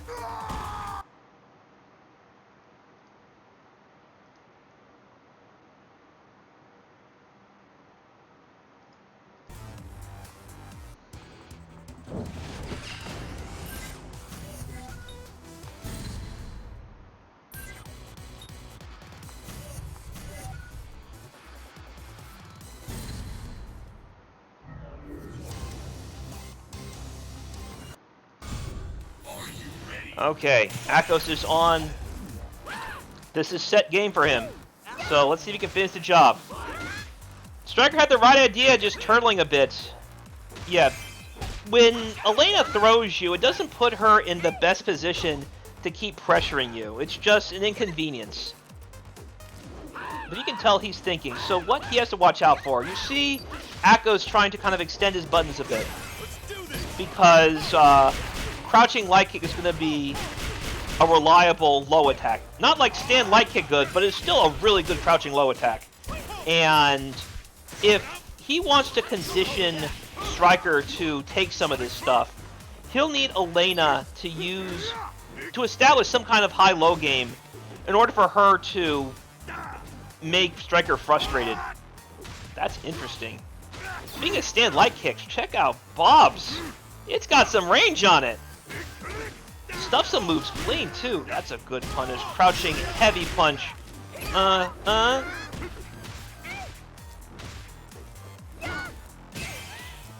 Look at these moves being traded back and forth.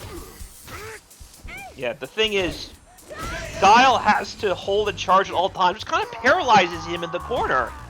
You saw how he used his standing attack as they reach a bit farther, which is a good thing. It's just when he stands up, he loses the charge of his flash kick.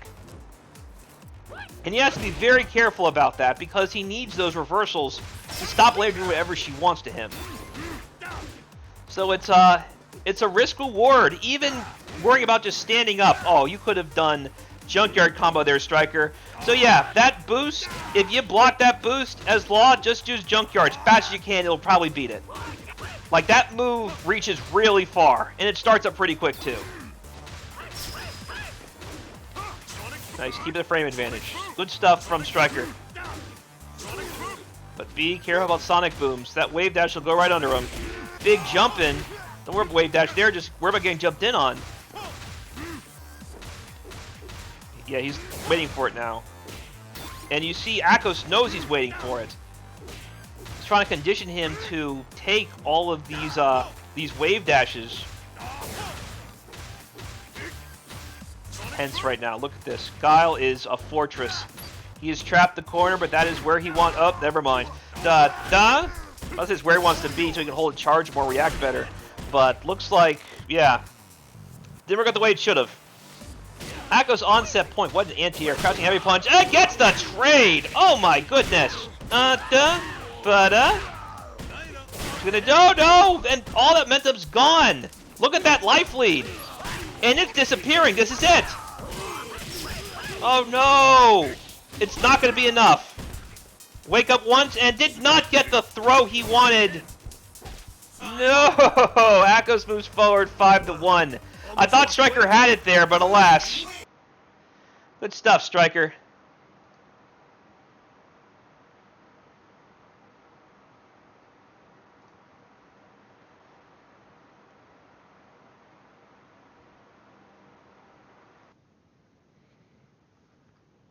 Alrighty, so we got a slobber knocker up next. This is going to be a revenge set from, I believe, the December Pandora. I'm pretty sure December. I'll check a bit later. Between one of the earlier Pandora's Mayhems, a grand finals rematch between Ahkos and Brenttiscool. So I remember Brent telling me privately that Ahkos definitely impressed him, and Ahkos is a very impressive player. Let's see if Ahkos can finish the job this time. Let's get hype, everybody. Because right now they are tied at 2 wins apiece here in this round robin spectacular. A win here could come close to signing the win. It's going to be hard for others to catch up, given who Brent's gone through already.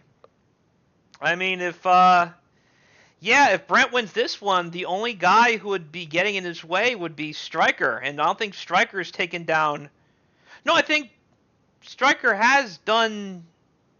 Anyway, I'll look at the history later. Either way, if Brent wins this, Striker would be the only one stopping him. So yeah, alright, sounds fixed. Sorry about that, guys. Yeah, when I'm changing the scoreboard, I have to click on the window again. It's not like the sound play in the background for Cross Tekken. This is an older game, ladies and gentlemen, so bear with me. Ooh, that's a good bait. DP, nobody home end.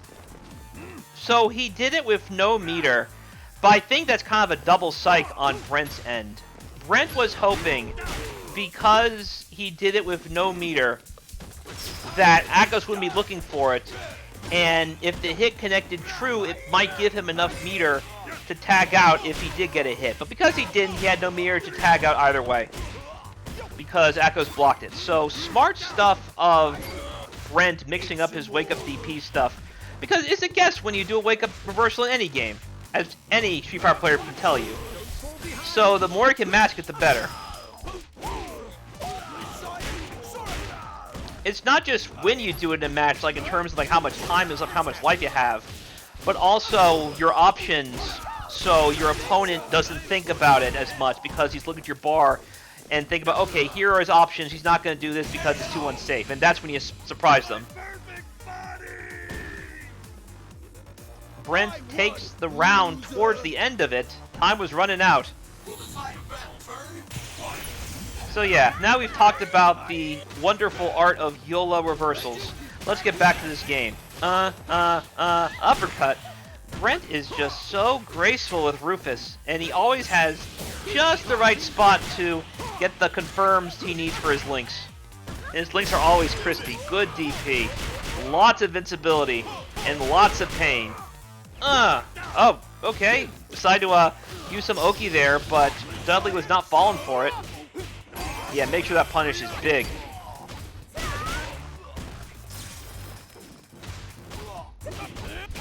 firing right back. Elena wanted to go in, but Rufus said, nah. None of that, sir. Brent is now up 1-0.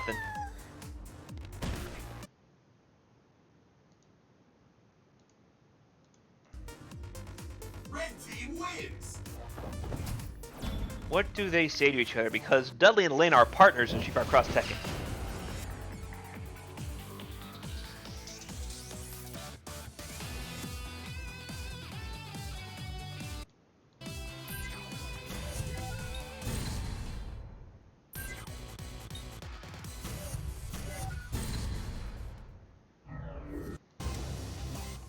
Alrighty, next slide. Giving your all is the mark of a true champion. Let's do this. Perfect. Great. Now let's Fortunately, Elena flinched for a second. So, as a reminder, dive kick does not hit overhead when it's done that low. It's more the fact that Elena probably tried moving forward and got caught as she attempted to do so. Yeah, good block. That was rough there. Good! Even with that low health, Ahkos kept his wits about him and managed to save his round. But for how much longer? This is a dire life deficit. Keep it simple with that air-to-air option from Bob. Rufus goes in, gets a scrum to the face with cross-up MK. Too far away. No worries. Tried dive kicking, but Bob's got him scouted.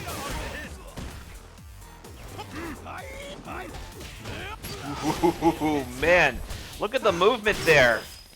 No one is safe from how quickly. So that's the main thing that makes dive kicks so scary, even with the nerfs it got. Not so much the fact that it lost frame advantage on hit, but it still recovers crazy fast on whiff. And due to the nature of Cross Tekken having chain combos, that makes any kind of empty dive low shenanigans all the more frightening. Especially because Dudley's buttons reach so far, even his light attacks. So far this is a great round from Ahkos. Just waste as much time as he can before he gets the ender. Oh no! He did not get the link he wanted. He probably wanted crouch heavy and not stand heavy, and that's what happened. That's unfortunate.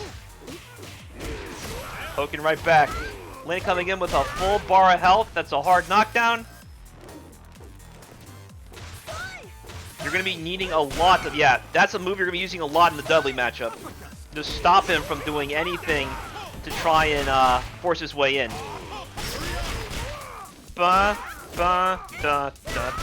Hard knockdown again. Chased him down, gets a throw, and not quite. Oh no! Wanted to finish with Link's tail, might have been better off just doing a DP. But alas, uppercut. Magic pixel. Something's gonna happen. Oh no! That's not what Ahkos would have liked, but oh well, time to pop a Pandora. Good stuff. Brent hangs in there. It was looking dire. He is now up 2-0.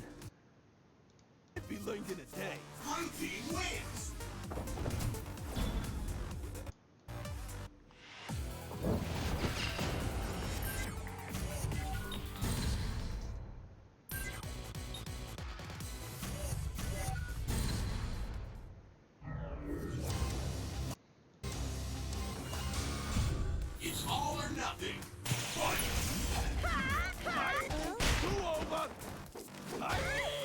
Dive into the DMs again. A raw launcher! Probably expecting more crouching lag attacks, but instead, Elena anti-aired Rufus as he tried to go for more dives.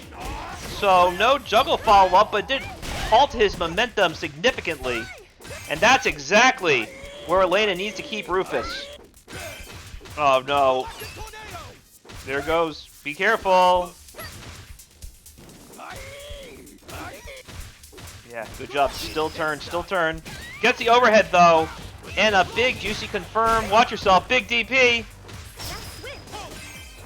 Interrupting the wave dash. That elbow just lingers for so long. Lingering like the cranberries. Rest in peace. Da-da. Look at these sneaky big buttons of Bob. Richard Reynolds is his Christian name, from what I understand. Ba-da-da-da-da. I love these juggles that Brent comes up with.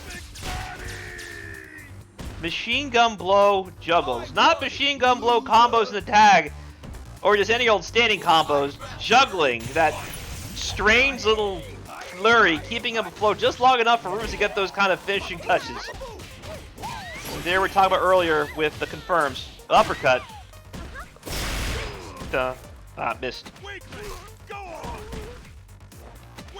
There you go. Putting the throw mix on him. Was that 3 times in a row? Well, it definitely did the job. And Bob still has not burned any attack gems. And he might not need to. Elena still doesn't pop meter gems either. There's the meter. It's going to get really silly all of a sudden. Thunderbolt managed to bring in Rufus. Oh no, scrub him to the face! No, too low! A little bit too low, and baiting the alpha counter. Brent now up 3-0.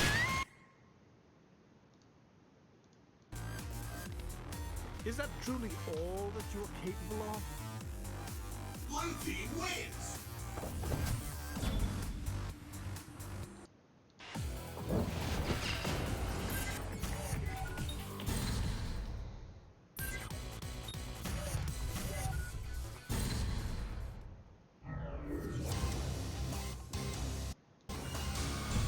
Let's do this. I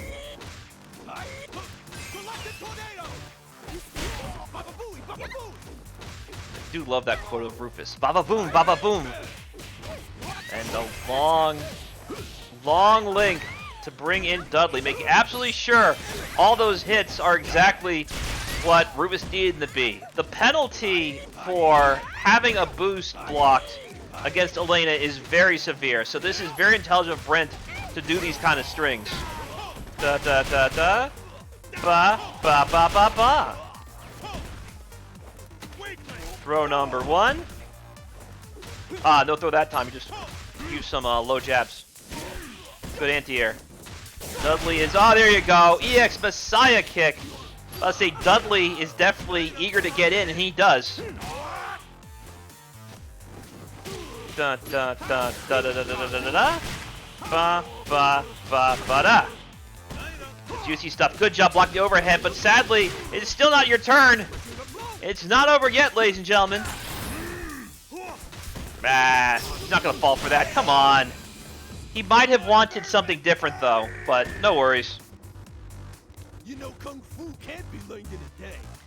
Maybe he wanted EX, the EX headbutt, and then he would use a second hit to tag in Elena. That might have been what he was trying to do, but he got the super instead, which is a similar command. Because DP is DP in punches, and the belly flop is quarter circle forward in punches. So it might have been just an input error. Ba ba ba ba. Keeping the Oki. Good job baiting it. Raw launcher, and that's a happy birthday. That is major. Look at this. It's still going. And Ahkos try to keep this going as long as he can. Look at this. And he is burning time now. That's what I want to see. That was a fantastic exchange right there. I lost track of how many hits that was. It was probably something absurd. I'll look at it in the replays later when I give this to Arturo.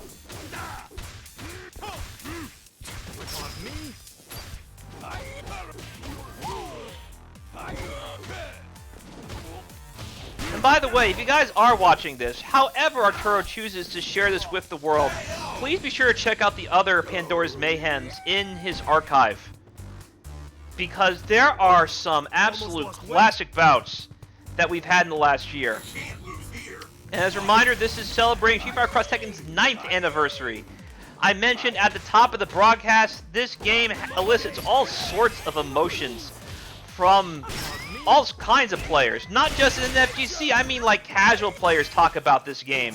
Still, to this day, that is the impact it has. And I am proud to share such an impactful game and the impactful events that we've had for this game with all of you. Thank you guys for tuning in. I hope you guys continue to enjoy the show. Armoring through, but a late cancel there. Unfortunately for Ahkos, Brent was not really in any rush to push things, you know? Catching a backdash with a jet upper, and Brent is now up 4-0. This is going to be set game for him next.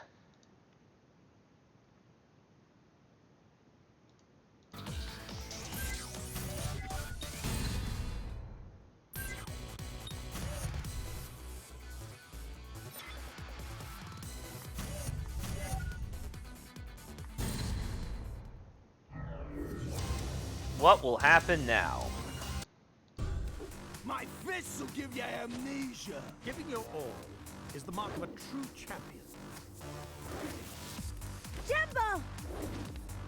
Check out the perfect fighter. Are you ready? Fight! Gonna be rough. Uh-oh. Empty jump stuff. Not even empty dive low, just empty jump low. Floating up. Because Elena was expecting like a dive kick somewhere, but instead just got exposed. Didn't get the cancel he wanted. Landing and then doing crouching medium punch. Bringing in Rufus, gonna mix him in. Oh, he didn't keep him pinned. In fact, he gave away the corner that time. He still has a big life lead though. Oh, that was smart.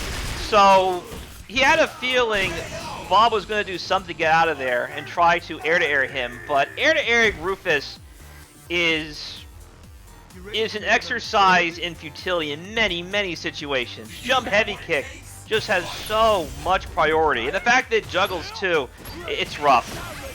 That is one reason I hate fighting Rufus, because their jump heavy kicks destroy a lot of the air-to-air stuff I would use with Bison. It's why I can't air-to-air like I used to, because so many great players, again, Homeless, JB, Brent, especially Brent lately, all use that move, and it disrupts a lot of the strategy I would normally use, which is to air-to-air a lot of enemies as they jump with Bison's hell attack. So yeah, the fact that Brent has something locked in, he can think when he goes airborne, I'm basically going to jump back to try to air-to-air me. I know what to do when he does. And he can hit it just the right time. That is the testament of how skilled of a player Brenttiscool is. Is this the finishing touch of this? And I would expect this to be like a slog. Like a full 9-game series. Instead, it was a 5-0 shutout in Brent's favor. Good stuff, Brent, and good stuff, Ahkos, all the same.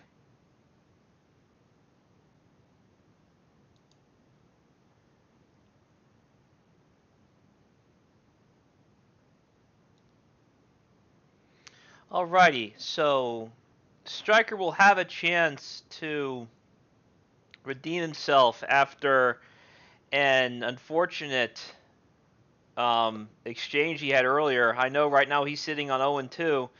Normally Striker does better than that, but the good news is he'll have a chance to redeem himself pretty soon as he faces another guy who's trying to get back on track, Monarch of Marines.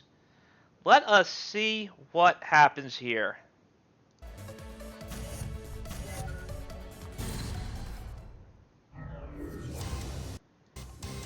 So now we have Cammy in the front for Monarch and Ken in the back.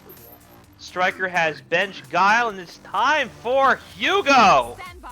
The world famous, internationally renowned Hugo. I can appreciate Striker trying to play more characters, but man, his Hugo really is something. I want to see if we have the EX backbreaker killing backdashes. That'd be hype. That's my favorite tech of Striker he likes to use. We'll see if he's needed though. He's got attack gems on both Law and Hugo.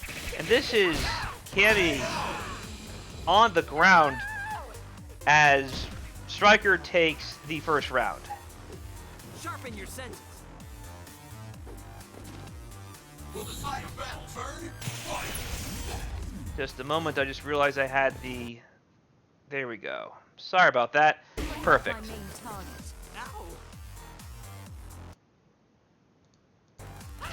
There we go.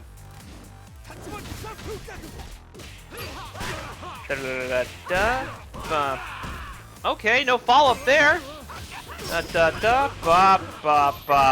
Bringing back the law. Backbreaker.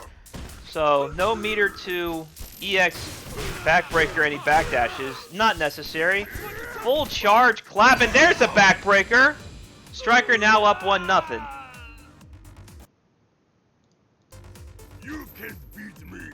Look at my muscle. Good stuff, Striker. Let's see. How can I give Monarch some more feedback here?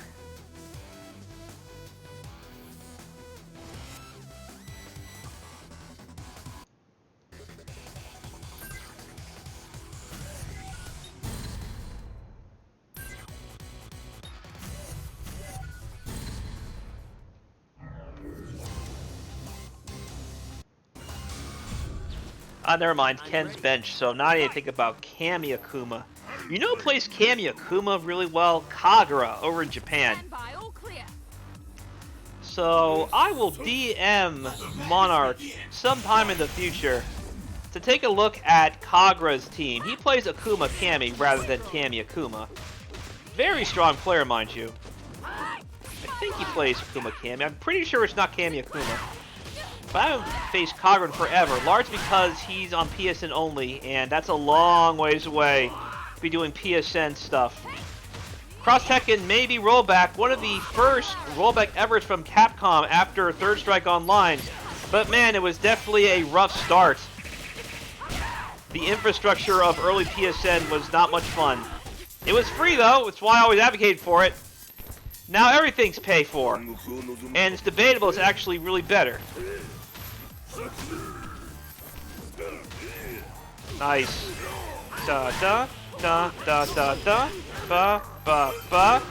Backbreaker. Now he's getting really fancy. Breaker. It's not often I see backbreakers used raw like that. You can beat me. That's why I said it's why Striker has the internationally renowned, world-famous Hugo for Street Fighter Cross Tekken. It's always a treat to watch that Hugo go to work. Obviously his Law is very strong as well, but goes without saying, Law is top tier. Hugo is an underdog in version 2013. I remember back in Vanilla, a lot of people got frustrated by Hugo's big splash. A little bit too low. Didn't get the juggle he wanted. No worries. Have another chance though, because right now Monarch's going crazy with these YOLO reversals. Oh no! Oh no! Okay. I guess he's dropping some stuff too. Rollback is being a little bit facetious right now. Look at these inputs. Big Lariat did it raw. In the corner. You getting out? And try to jump. He knows like some SB comes who's like, alright, it's time to hold up. The grappler. The grappler minigame, time to hold up yet? EXDP. Stops momentum, but he still gotta go in because he does not have life lead. Oh no, too YOLO. Striker now up 2-0.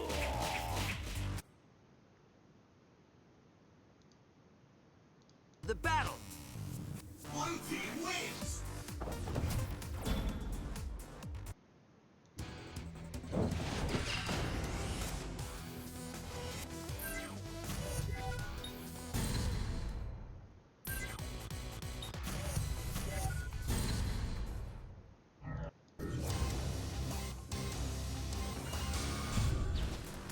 I'm ready. Fight! I'll fight you, little one.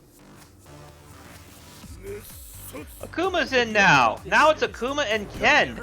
So Monarch, my next piece of advice to you might be to find a team and stick with it. I don't think doing the relay stuff is going to help you here. Well, roulette, I should say. I know people like to say roulette. But yeah, the roulette stuff is not going to help you in this situation. obviously, you need to learn some combos. That I'm not going to go into that just yet. Yeah, you got to calm down, man. You're going way too crazy. You can't be doing Shakinetsus just raw and up close like that against a character like Law who can move in so quickly and catch you on counter hit. You don't want to be counter hit, because this game was the originator of crush counters for the Street Fighter universe. We talk about Cross Tekken, this was the game that started it all. A lot of characters have like unique stuns from counter hits. And given that Akuma has no health to take any of those things, you need to play, I don't want to say smarter, because that's talking down on people. You need to play with a bit more reservation, I suppose. Because at the moment, what I'm seeing is you're trying to go in, and when you do get in, you don't know what to do when you get there. You throw out raw specials that aren't meant to be used raw. You do DPs that aren't meant to be done at that range against characters who don't have options at that range where you would think about DPing. So yeah, just stop and smell the dandelions. It's because right now you're just rushing through, and Striker is someone who's been playing this game almost every monthly, and he's a very capable player. Next slide.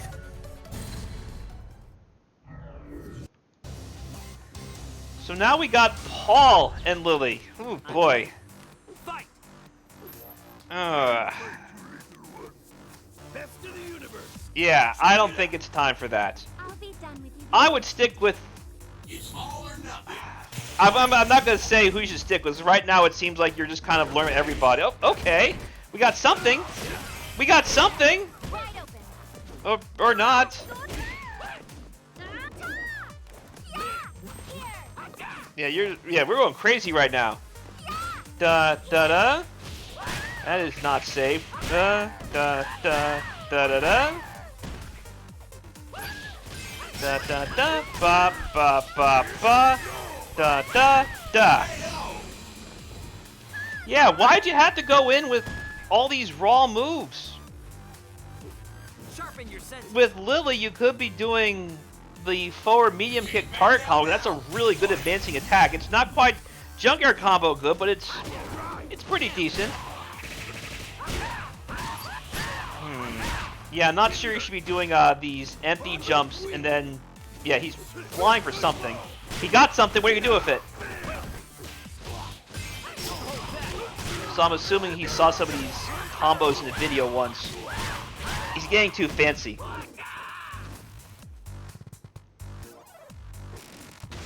Jumping in. Oh, didn't get punished for that. Okay. Didn't get punished for that either. Caught him. Oh no, he didn't. Yeah, right now he's going full random. Striker is on set point.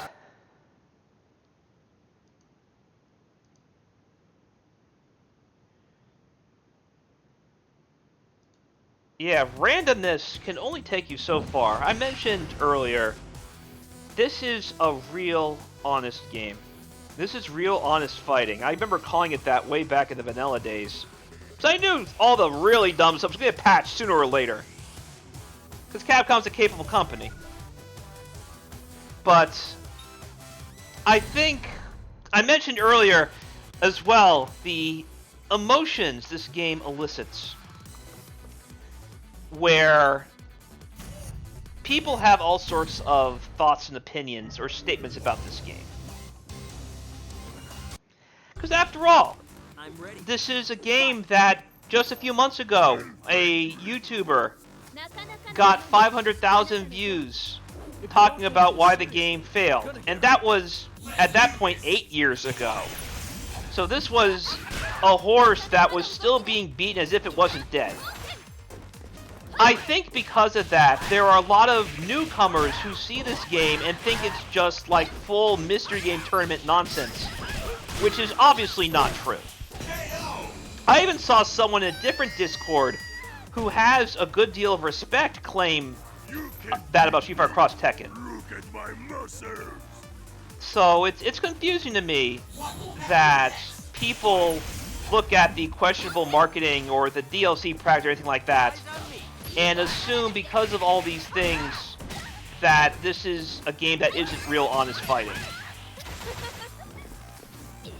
And because right now I'm watching Monarch play and just feels like he thinks he's a mystery game tournament. That's not a mentality you need to have at Pandora's Mayhem. Especially when you have players who are of Striker and Ahkos and Carnage and Brent's caliber. Where all of these players are veterans in one point or another, and they have good outings at offline and online events.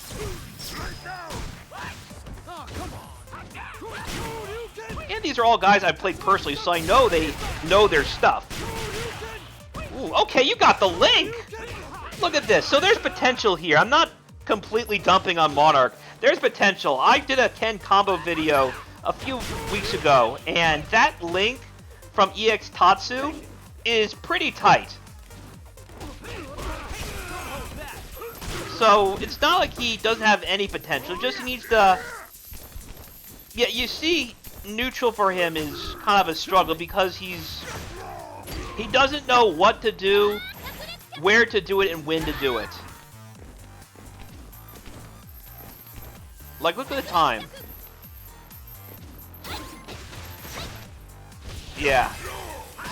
Alright. Striker moves forward 5-0, and Monarch is down 0-3. Open your soul to the battle. Alrighty. Good stuff, Monarch. And good stuff, Striker. The winless streak has been broken. You've now got W on the board.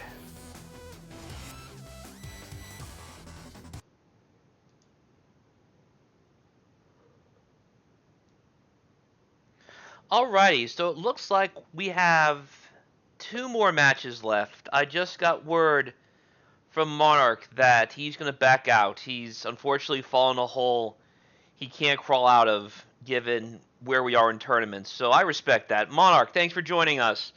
And I do hope you watch the replay of this later when it shows up on Arturo's channel.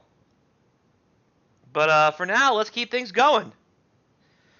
Next up is going to be Ahkos and Carnage. Now that one's going to be good.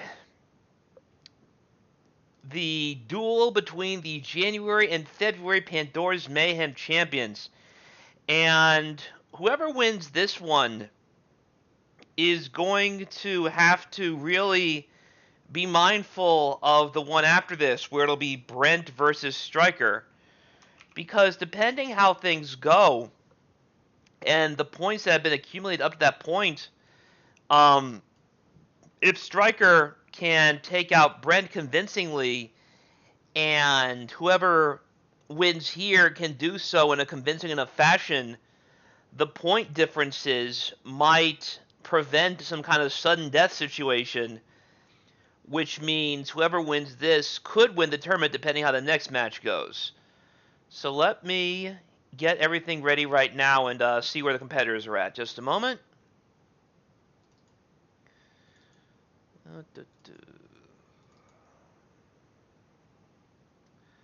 Perfect. Okay, here we go. I'm looking at my scoreboard right now.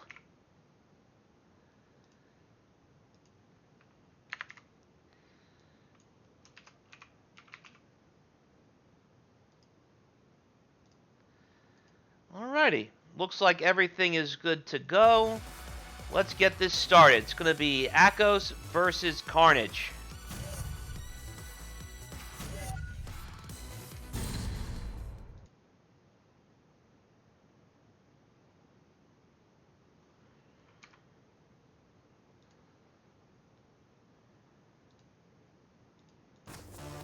Challenge me is to challenge There we my go. own.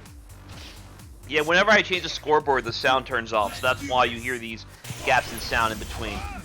Oh no! Oh no, that was another miss. Man, everyone's missing these things. I don't know what's going on here. Nice, good punish. Oh no, maybe not. That is really weird that is not connected the way it should. For both of them, for both Bob and Lars. 3 in a row? 4 in a row? Oh, just missed it, no worries. Ooh, big boot to the face. Da-da-da-da.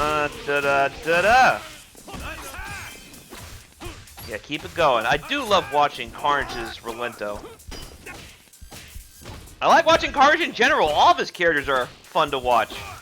I envy people who can play characters so adeptly, even though they're not their main guys. Like, I have a whole bunch of backup teams, and I still feel like I have a lot of work I have to do before I can consider myself in the running with guys like Carnage or S and stuff like that.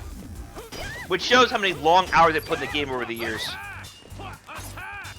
Carnage was telling me, and again I'm flattered he said this, that he appreciates me keeping these things alive. And in return, Carnage, I appreciate you bringing the pain right now. Fortunately, the pain has been stopped short as Elena gets that big reversal off. Okay, Ahkos is trying to escort Carnage to the corner. With Bobby definitely do it, there's going to be a wave dash coming. And, oh no! No wave dash necessary! Da, da, da, da, da! Bob stopped that EX dynamic entry right in its tracks. And that led to a big round win. It's all or nothing now. Yeah, this is actually pretty smart of Carnage to play the matchup like this. Rolento, I think, fights Elena fairly well. Apart from the big pokes, having the knife throw forces Elena to be careful of how she approaches, because the fact that he can delay and change the direction of his knife throws, like, manually, he doesn't commit to anything with those knife throws. Oh no! Silent entry? Nah! Eat that EX spin sight. I don't know if he meant to do it like that, but the fact that Ahkos managed to just pull something like that off in such a mad scramble, because that move blows up a lot of people. It's pretty impressive. It's a testament to Ahkos' game knowledge. Because as I mentioned earlier in the broadcast, Ahkos has been at this a very long time. He is the artist formerly known as Lord William, as you might be able to tell from his tag. And he used to have a lot of cross Tekken footage on his old YouTube channel. I'm not sure what happened to it, but I think a lot would still hold up today. Ahkos draws first blood. He is now up 1-0 in this first of 5.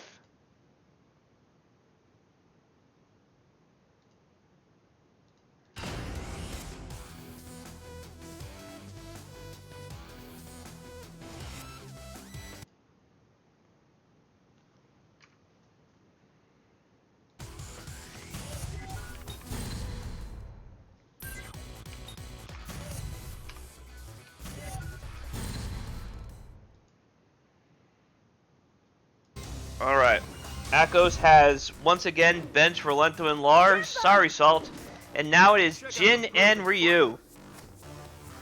As I've said earlier, Ryu is considered top 5 by Japan's players.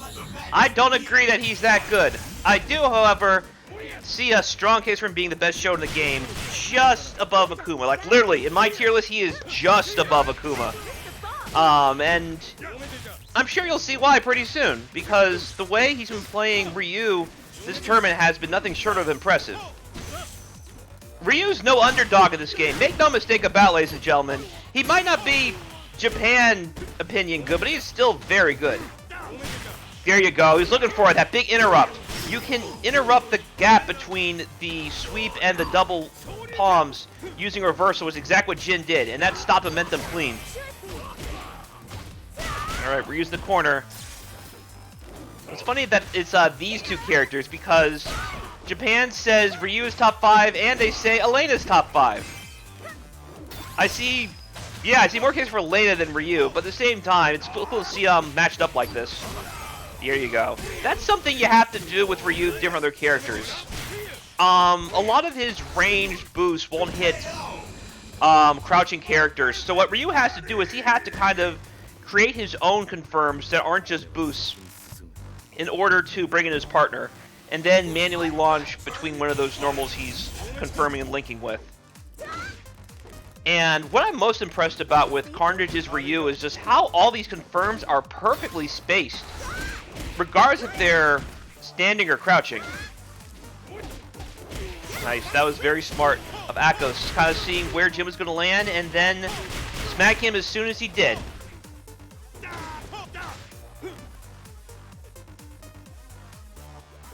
Good old landing checks. So, yeah, Jin has to be careful here. Good DP, and Ahkos matched that really well. I don't think Carnage was thinking that Ahkos was prepping for that, but Ahkos just did it, like, automatically. So good job feinting and having yourself safe enough where if he did jump, you could anti-air easily. Oh, that's good. The DP hit at a slightly delayed time, so that might have thrown off whatever punish timing Bob was going for. That and Jin's crouching jab is 3 frames. Yes, that's good. Stylish combos. Carnage ties it at 1.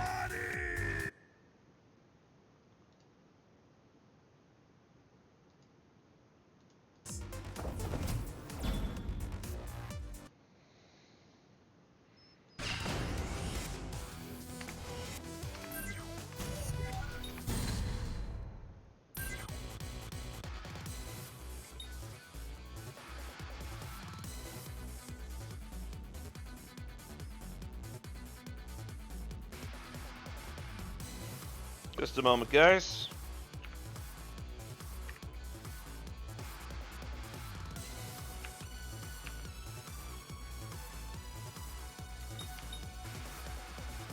Yeah, sorry about that.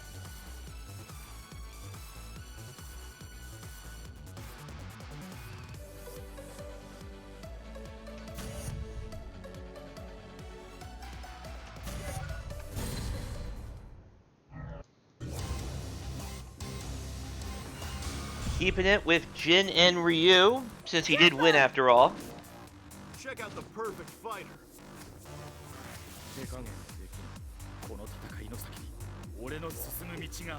Are you ready? Oh! So, Elena just dashed in, and Jin completely missed a mark on where Elena was going to go. Like, Jin made an early call-out, and Elena made her own call-out. So, good stuff to Ahkos. Oh no! Yeah, those Fat Man hurt boxes. For some reason, with guys like Bob and Rufus, that happens a lot. It's frustrating, but yeah. You have to kind of delay your run a bit so they don't fall behind you. It's weird.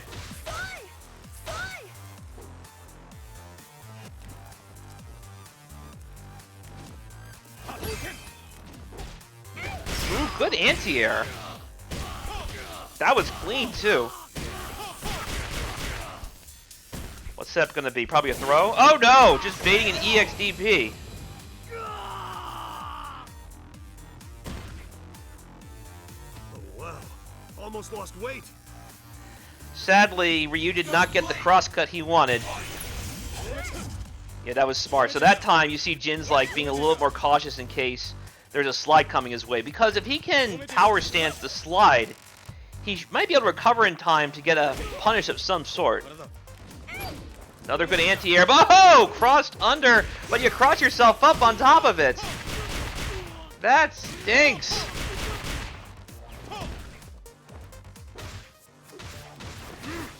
Good.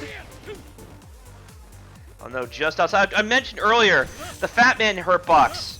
You saw Jin's foot went right through Bob's belly because Bob Hurtbox is actually behind that big girth of his. It's really weird. Rufus is like that too. Now, Bob is considered a taller character than Rufus, but all the same, it's still weird that these characters that look like such a big target are in reality not that big of a target. So you have situations where they'll fall behind you a lot. Man, Carnage went to the well again, but nobody home. I'm going to assume, because the EX version, he wanted to use the extra hits to safe tag Jin, but because Ahkos was too far away, he only got 1 hit, it made no difference. Wow. Almost lost weight. Ahkos now up 2-1.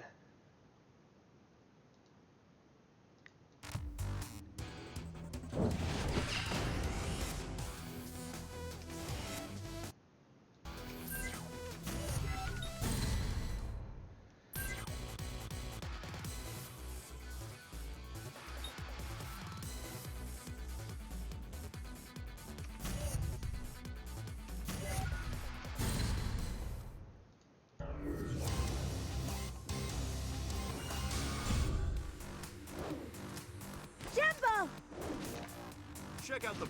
It's all on the line. Alrighty. So, yeah, some unfortunate turns of events for Carnage.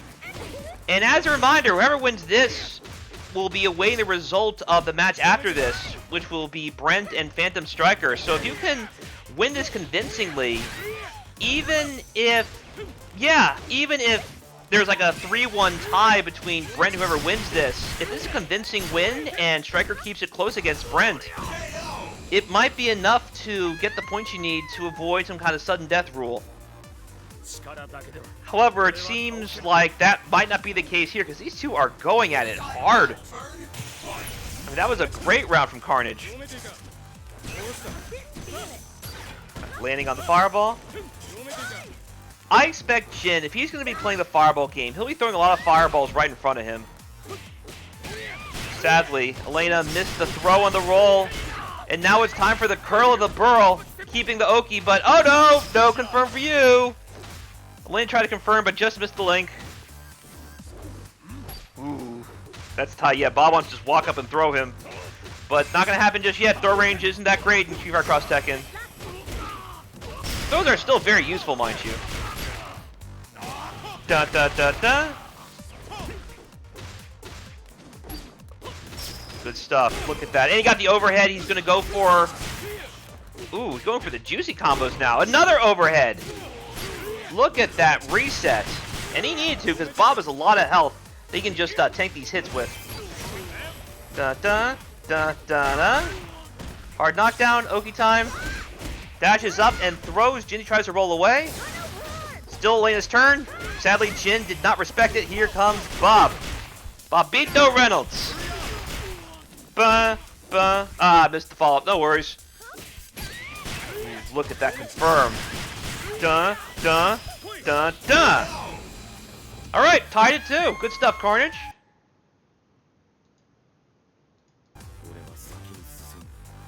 Red team wins. See what they say to each other.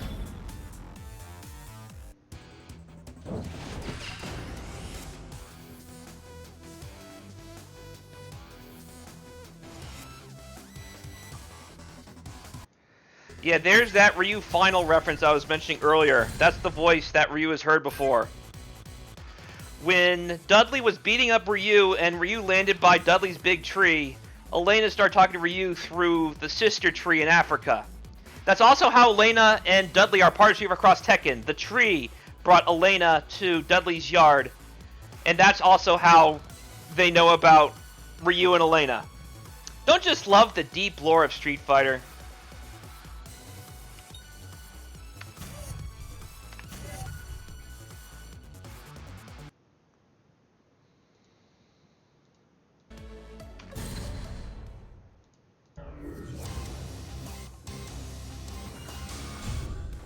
It's all or nothing.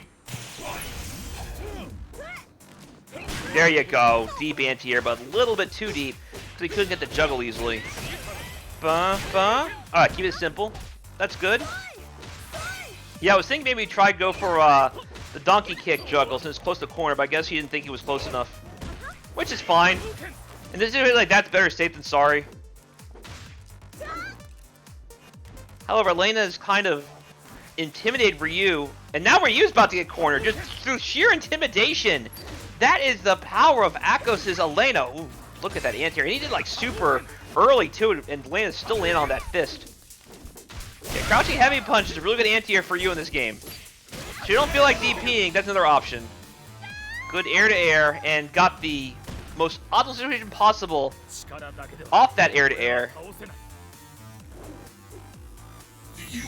So yeah, Ryu's DP does not have a lot of juggle points compared to his Tatsu. That's why he's ending and stuff like Tatsu, because he knows that's going to hit and won't be any juggle point math you have to do. It did the job, didn't it? Nice. Metal awareness is good, but it won't stop that. Ooh, the good footsies. Keeping it simple. Keeping it simple with the baby juggles. And again, it worked, didn't it? Ooh, big whip punish.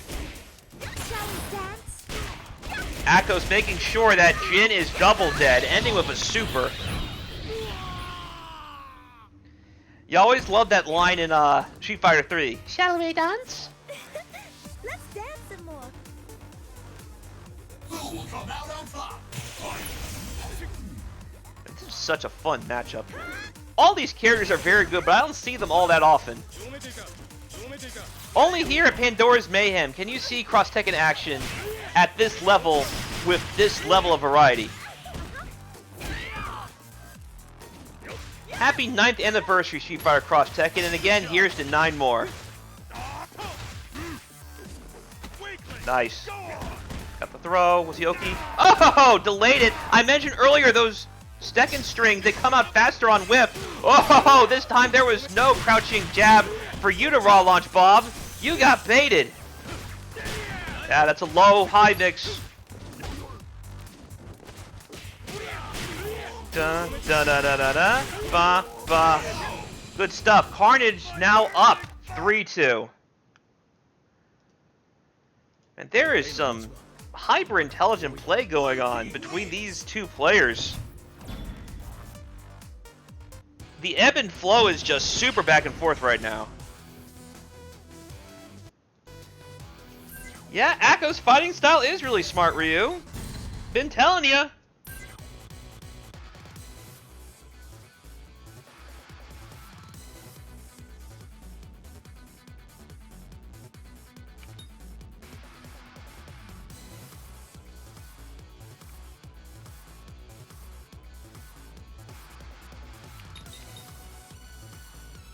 Just a moment, guys.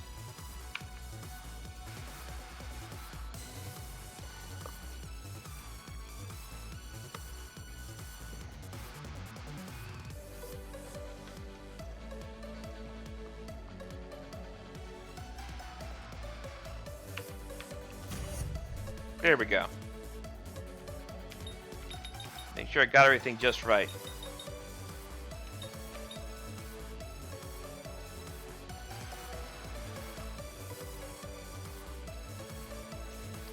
Alright, make sure the scoreboard's updated. Good stuff. Alright, next slide.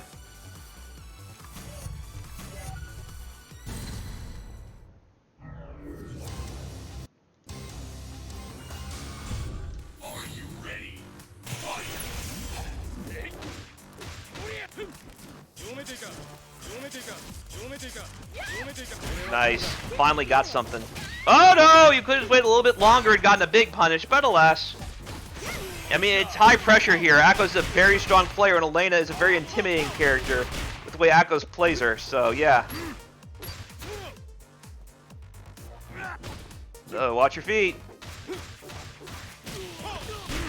And that still juggles. Bob is so intimidating with the corner in front of him.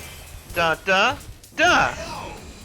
Oh, he mixed me up. Usually what he does is he does the target combo and then a button to his special. This time he just kept it simple with the baby juggles. Messing up my rhythm. You're blowing me up. I'm just a commentator, Ahkos. Says DJ says, your problem is that you don't got no rhythm. I'm a percussion minor too in music from college, so yeah, I should have better rhythm than that. Sorry, ladies and gentlemen. Nice, good sweeps, sliding right into those DMs. I mean, Jin's a handsome lad. I can understand why Elena wanted to slide into those tender DMs, but hey, it's business right now. Business for pleasure, Jin. And Elena. Whoa, there you go, there's the god kick. What a cross-up. Bring it in, Ryu.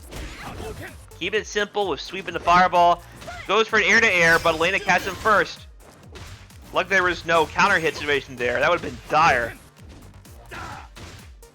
So intimidating. Talked about Ahkos' Elena being intimidating. Bob is no slouch either.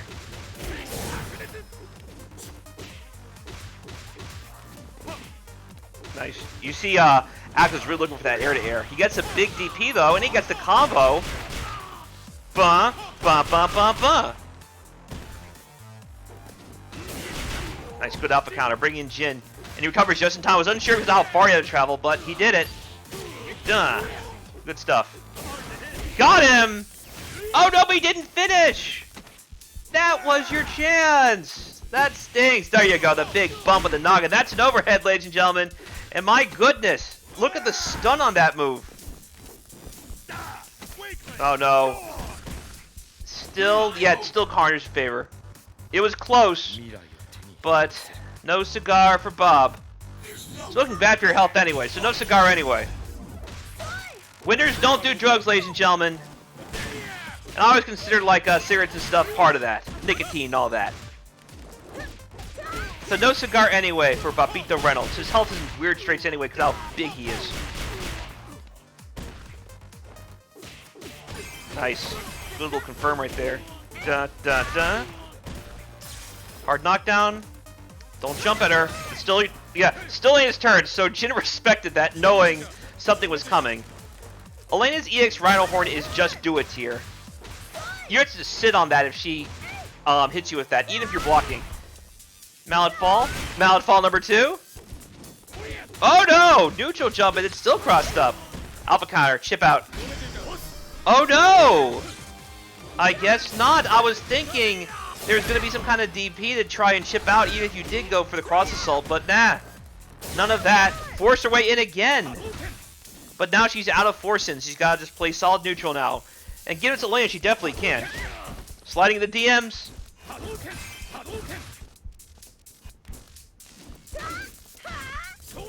Oh no, not quite. Ahkos ties it at 3. Almost lost weight. Red team wins.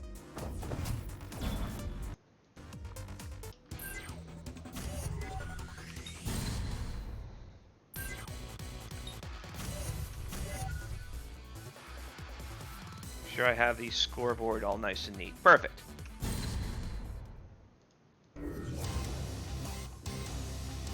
It's coming down to the wire. I said it needed to be a blowout, but I don't know. With how things are going here and how tight this is, I think Brent might win this even if he does lose this next one coming up. At the same time, it's cool that you guys have such a show put on right now between these two heavyweights, because this is the duel between the January and February Pandora's Mayhem champions after all.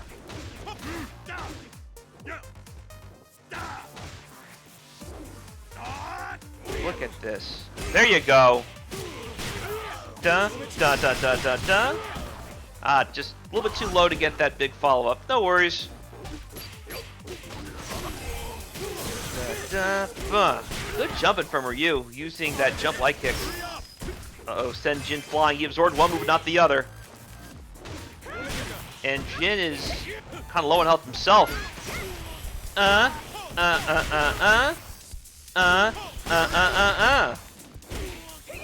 that stinks for Jin.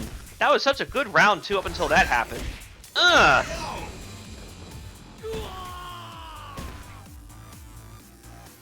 Jin has some fantastic reversals, but they're not infallible.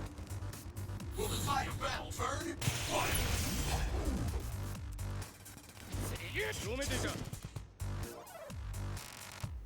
It's rough right now.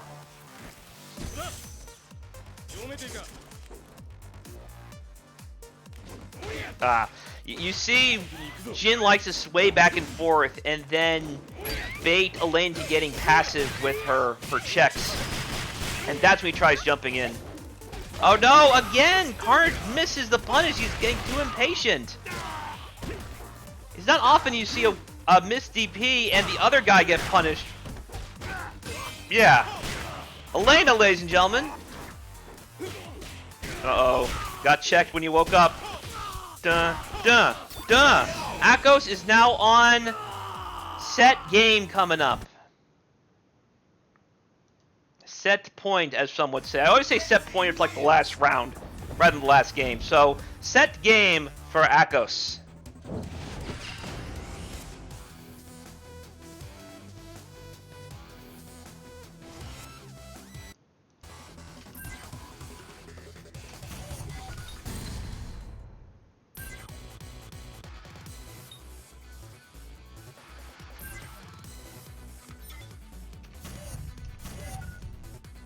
Sure I got this right.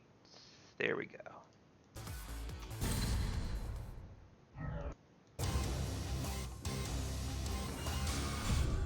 the madness begin.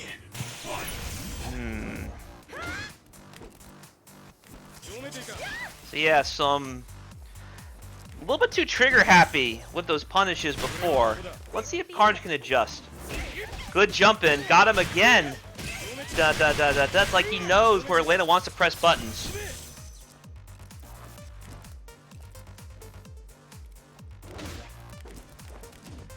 Nice. Oh no, a little bit too low to get the juggle. No worries. Keep the pressure going. Jin with those safe strings. Jin Kazama's a gentleman. He practices safe strings. Watch yourself. Okay, Elena does not have Barda DP tag yet. Won't make a difference though. Very smart of Carnage to keep eyes on Elena's meter to know that some kind of big reversal could be coming. Thankfully there was no meter to really burn, so no worries about that. Great purpose from Carnage. Alright, so now there's meter. Now you gotta watch out for the tag cancel stuff. But will you have a chance though? There you go. This time Ryu waited his turn. And the rewards are definitely impressive. Oh nah, Ryu tried to tick throw, but Elena scouted Ryu. Going for the heavens again. I think he's like 0 for 4 now for those EXDP wake-ups, nobody home.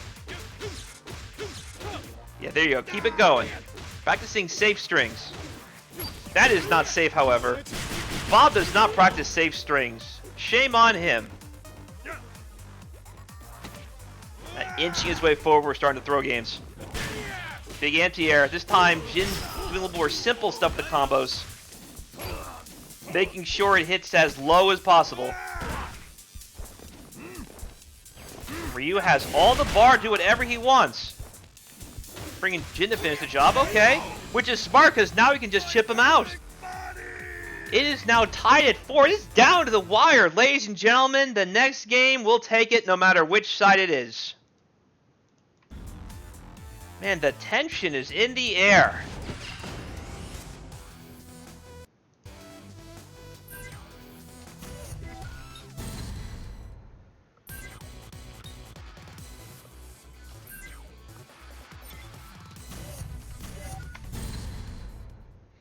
All right. Next game takes it. Who's it gonna be?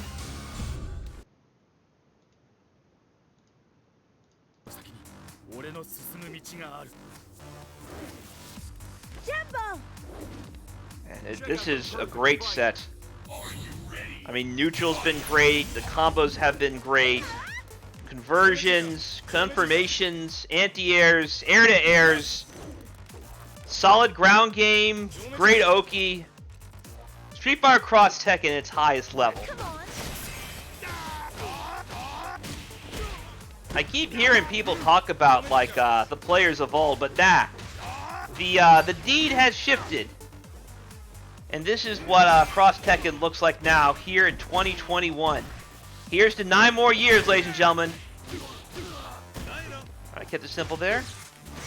Ah, baited.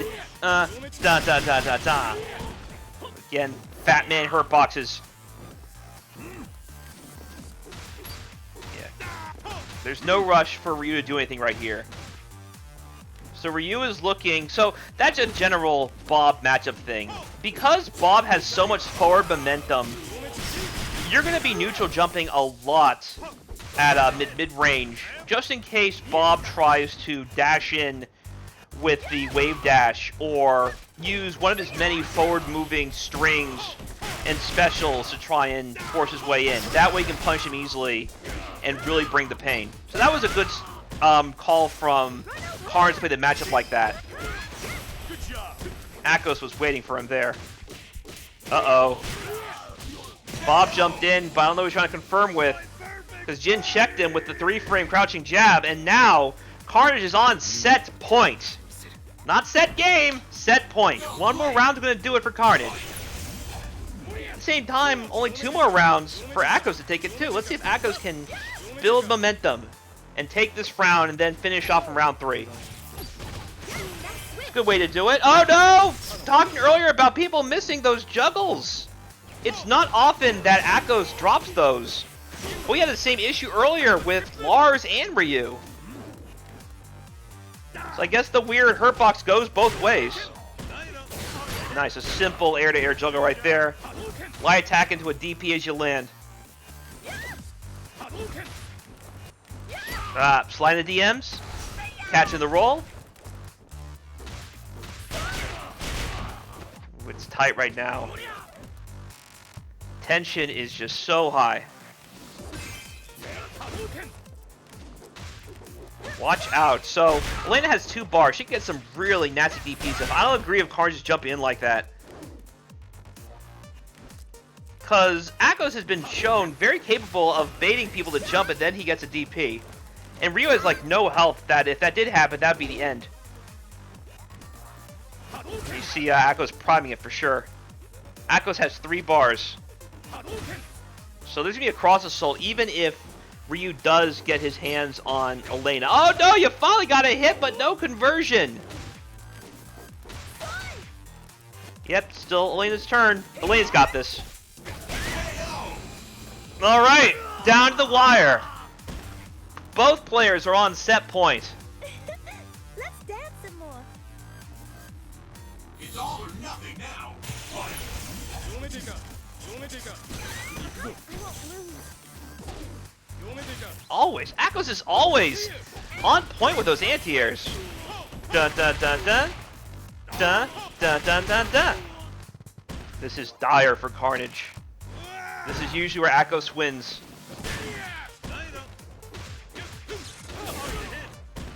Jin in bad spot right now. It's gonna be oh no, no, that was so lucky. Like, I don't think would have killed Jin, would have put him in a bad spot if Elena did throw him there. My goodness. Force his way in. Alright, he's not going for the sweep this time because I think he knows Ryu's looking for it. Going with the that punch, that's only -4, I think. So, due to that and the pushback it has, it's not a bad idea to try and just sit there and wait your turn there, even if you are Ryu. Because DP might not reach far enough or fast enough, because that's a really tight punish in that situation. Not because -4 obviously is punishable in most situations. It's just he's so far away when he punches you on block. That's basically kind of just sit there and take it for a bit until you have a practice. Oh, called out! Called out! We talked earlier about that dash sweep. Ryu knew it was coming. He made the perfect call. That Bob's gonna wake up with it, and Carnage takes a nail biter. 5-4. Good stuff, Carnage. And Ahkos, great stuff to you as well. I will see you next time, I'm sure.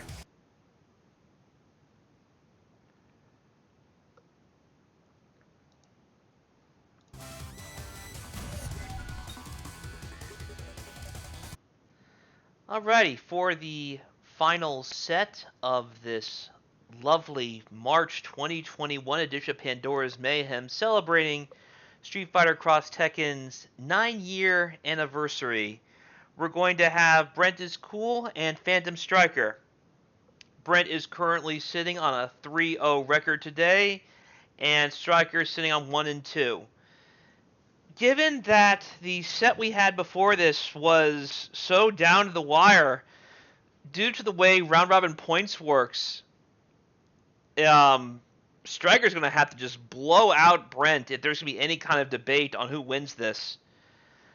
And I don't know if that'll be enough just because Brent has run through almost everyone he's faced. The closest anyone got was against Carnage, but even Ahkos couldn't stop Brent's roll. He got 5-0 too. So I'm curious how this is going to turn out. Let us begin and find out now.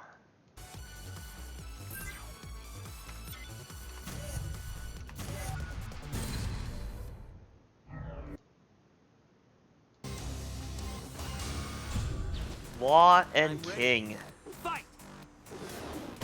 I like it. It's a fun team. That was one of Esta's teams at EVO 2013. That was when Infiltration won. Going back in Cross Tekken history. Uppercut. So this should be a matchup that Law should be grateful he's having, just because whether Rufus dives at him or even cross him up, Law can stop it clean with the back version of the flip kick.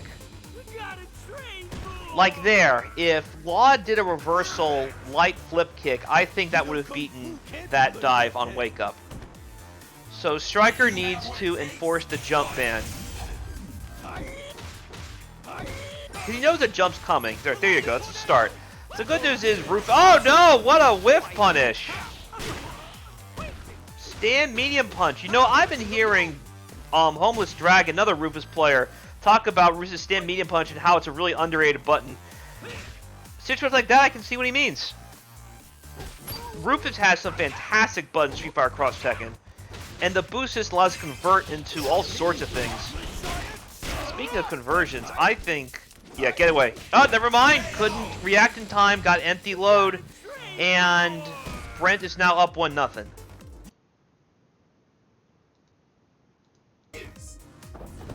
What does Rufus say to Law?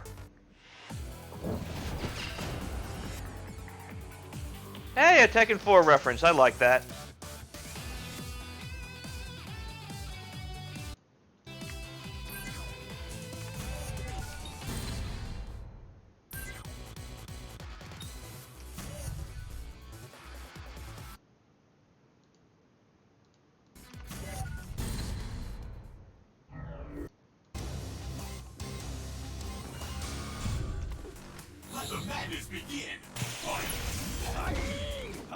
Nice, there you go. That's what I want to see. You could have gotten more off that, though. So when Law anti-air flips you, he can do Junkyard Combo for free. And at that point, he gets any kind of ender, usually crouching heavy punch into Shaolin kicks, or given the situation that Law's have no meter, crouching heavy punch into Law stance punch kick. The dragon stance. He does like that wata punch and then does the flying kick afterwards. That does more damage than just the double flip kicks. For now, though, Brent is damaging Striker in a really bad way. That round looked a lot like the last one we saw. Just non-stop offense in Oki. But don't think that's all Brent is. He's got really good defense as well. Just moving his way forward, escorting Law to the corner where Dudley can put him against the ropes. Rufus back in, he gets a juggle. Messiah kick, go through the sweep, a little bit more time to Oki. And he's getting him from the front every single time. But to be fair, that scrotum cross-up's pretty ridiculous. You gotta block back then forward, like, at an instant. Gosh darn it, Brent is trying to clear any kind of doubt that he should be winning this thing. Just like that, it's already 2-0.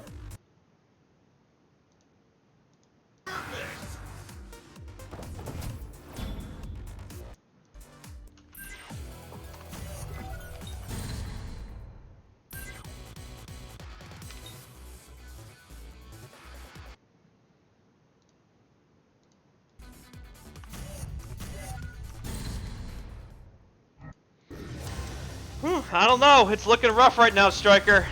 Are you ready? You gotta enforce the jump ban, like, for real. The thing is, now you're in... Yeah. Look at this. Didn't even jump, so forget jump ban. Now you gotta worry about neutral. Rufus didn't jump at all during that whole exchange, but he just escorted Law to the corner just by block pressure alone. There you go. Firing back. Finally, King is in. Here we go.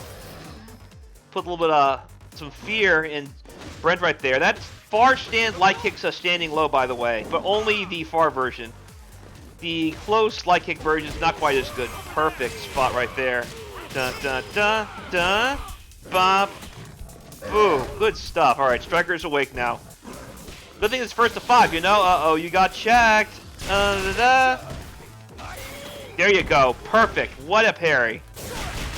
But EX Messiah kick stopping all those good vibrations, and then just vibrating King with all kinds of rim-rattling, bone-rattling shots. Uh-oh, no cross-up for you, just empty jump low into your demise. Uppercut. The rim rattling earthquake shake. The spine chilling supreme. All that you're capable of. Rest in power, Daryl Dawkins. Because right now the thunder is being brought by Rufus and Dudley. Again, those far-reaching confirms. He does crouch light kick and then crouch light punch. Now that you know he has those 2 hits in, then just goes the boost. Uppercut. There you go. That's what I was talking about earlier. Against law, jumping should be banned, even if it's a cross-up. Wonderful stuff. Halting that momentum. Too far away, and you're going to pay for that. Rufus and his Fat Man Hurt Box. Where's my Hurt Box? It's a common game for fat people. Turn down the elbow, so don't do too much, though. You want to get parried. Ba-wap, dot, bring back King. Where you moving? Good job chasing him down. Yeah, there we go. That's what I want to see. Striker playing a little... Whoa! But YOLO Machine Gun Blow hits its mark, and... Is this the end? Yes, it is. Brent now up 3-0.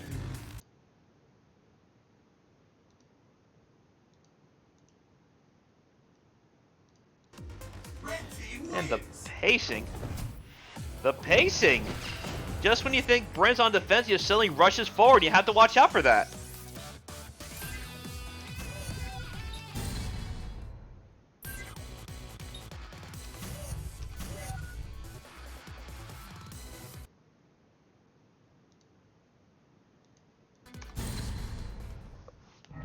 Brent's on fire right now.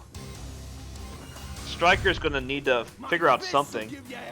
He definitely did better that 3rd game than the 1st and 2nd, but this is a pretty deep hole you're in. I'm ready. Down 3-0 against a opponent like Brent? Yeah, that's rough. It's all on the line. There we go.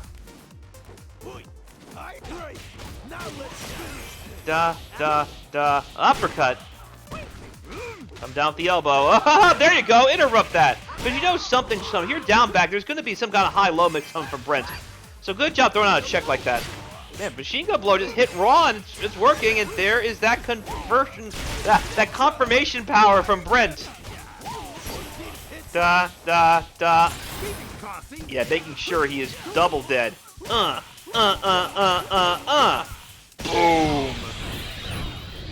The Dempsey roll. Rolling Thunder. I've talked about bringing the thunder, and there it is. You ready to make another go of it? I hear thunder, but there's no rain. The only rain here is the rain of Brenttiscool as he tries to climb up to 4-0. This is a good way to start. Oh, he dropped the Duggle. No worries, just poke at him a bit.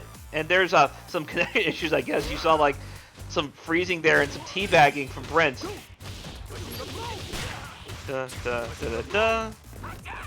West Coast connection, what can I say? Bending all the bar, alpha countering, bringing King, but just air to air, the elbow from up top, smacking King right back down to earth. Oh, no. I think this is a dead King. Oh, not quite. Chipped out, that's a dead King. Could the alpha counter there, my man? Brent is on set game.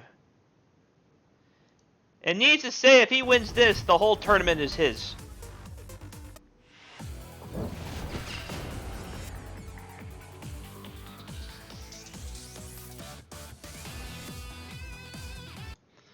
Okie dokie.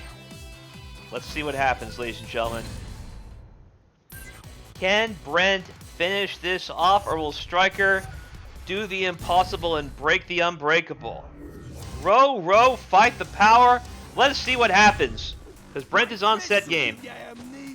Giving your all is the mark of a true champion. I'm ready. Fight! It's all or nothing. There you go, interrupting that little flip kick there with crouching medium punch. And, all right, Striker coming out with fire right now. Rufus is stuck in the corner. He's got to eat that. Look at that. You try to press something? None of that, sir. None of that, sir. Finally, Striker's on the board with a perfect. Good stuff, my man. All right, Brent's not free yet. You got to make some adjustments. Striker has you scouted. He moved a jump light kick. Uh-oh. Got a little bit too jump happy, and that's what Brent wants. The controlled scrambles. Oh, raw launcher! Man, just that flurry, and then just when stopped, a big call out. Gotta love your raw launchers. That's a legitimate tool, ladies and gentlemen. That's not just a hard read. That is a tool you can use to blow up people who love to press crouching buttons, or more accurately, characters that you know are going to love pressing crouching buttons because their standing buttons aren't that great. It's a great way to check people, because some crouching buttons are more useful than others. Like, some characters will almost never use crouching buttons, and other characters will use them almost all the time. So know your matchups and know your opponent's habits. Uh-oh, from the front. Uppercut.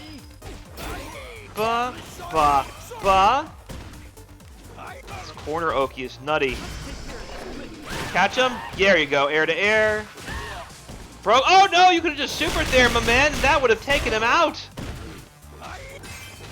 This is rough. Yeah, keep going. That range is so ridiculous off those crouching light attacks from Rufus. The very tip of that NB dive low caught King. And that is the end. Ladies and gentlemen, boys and girls, we have ourselves the March 2021 Pandora's Mayhem champion. Brenttiscool retakes his crown, a crown that he has not held since December of last year. Good stuff, Brent.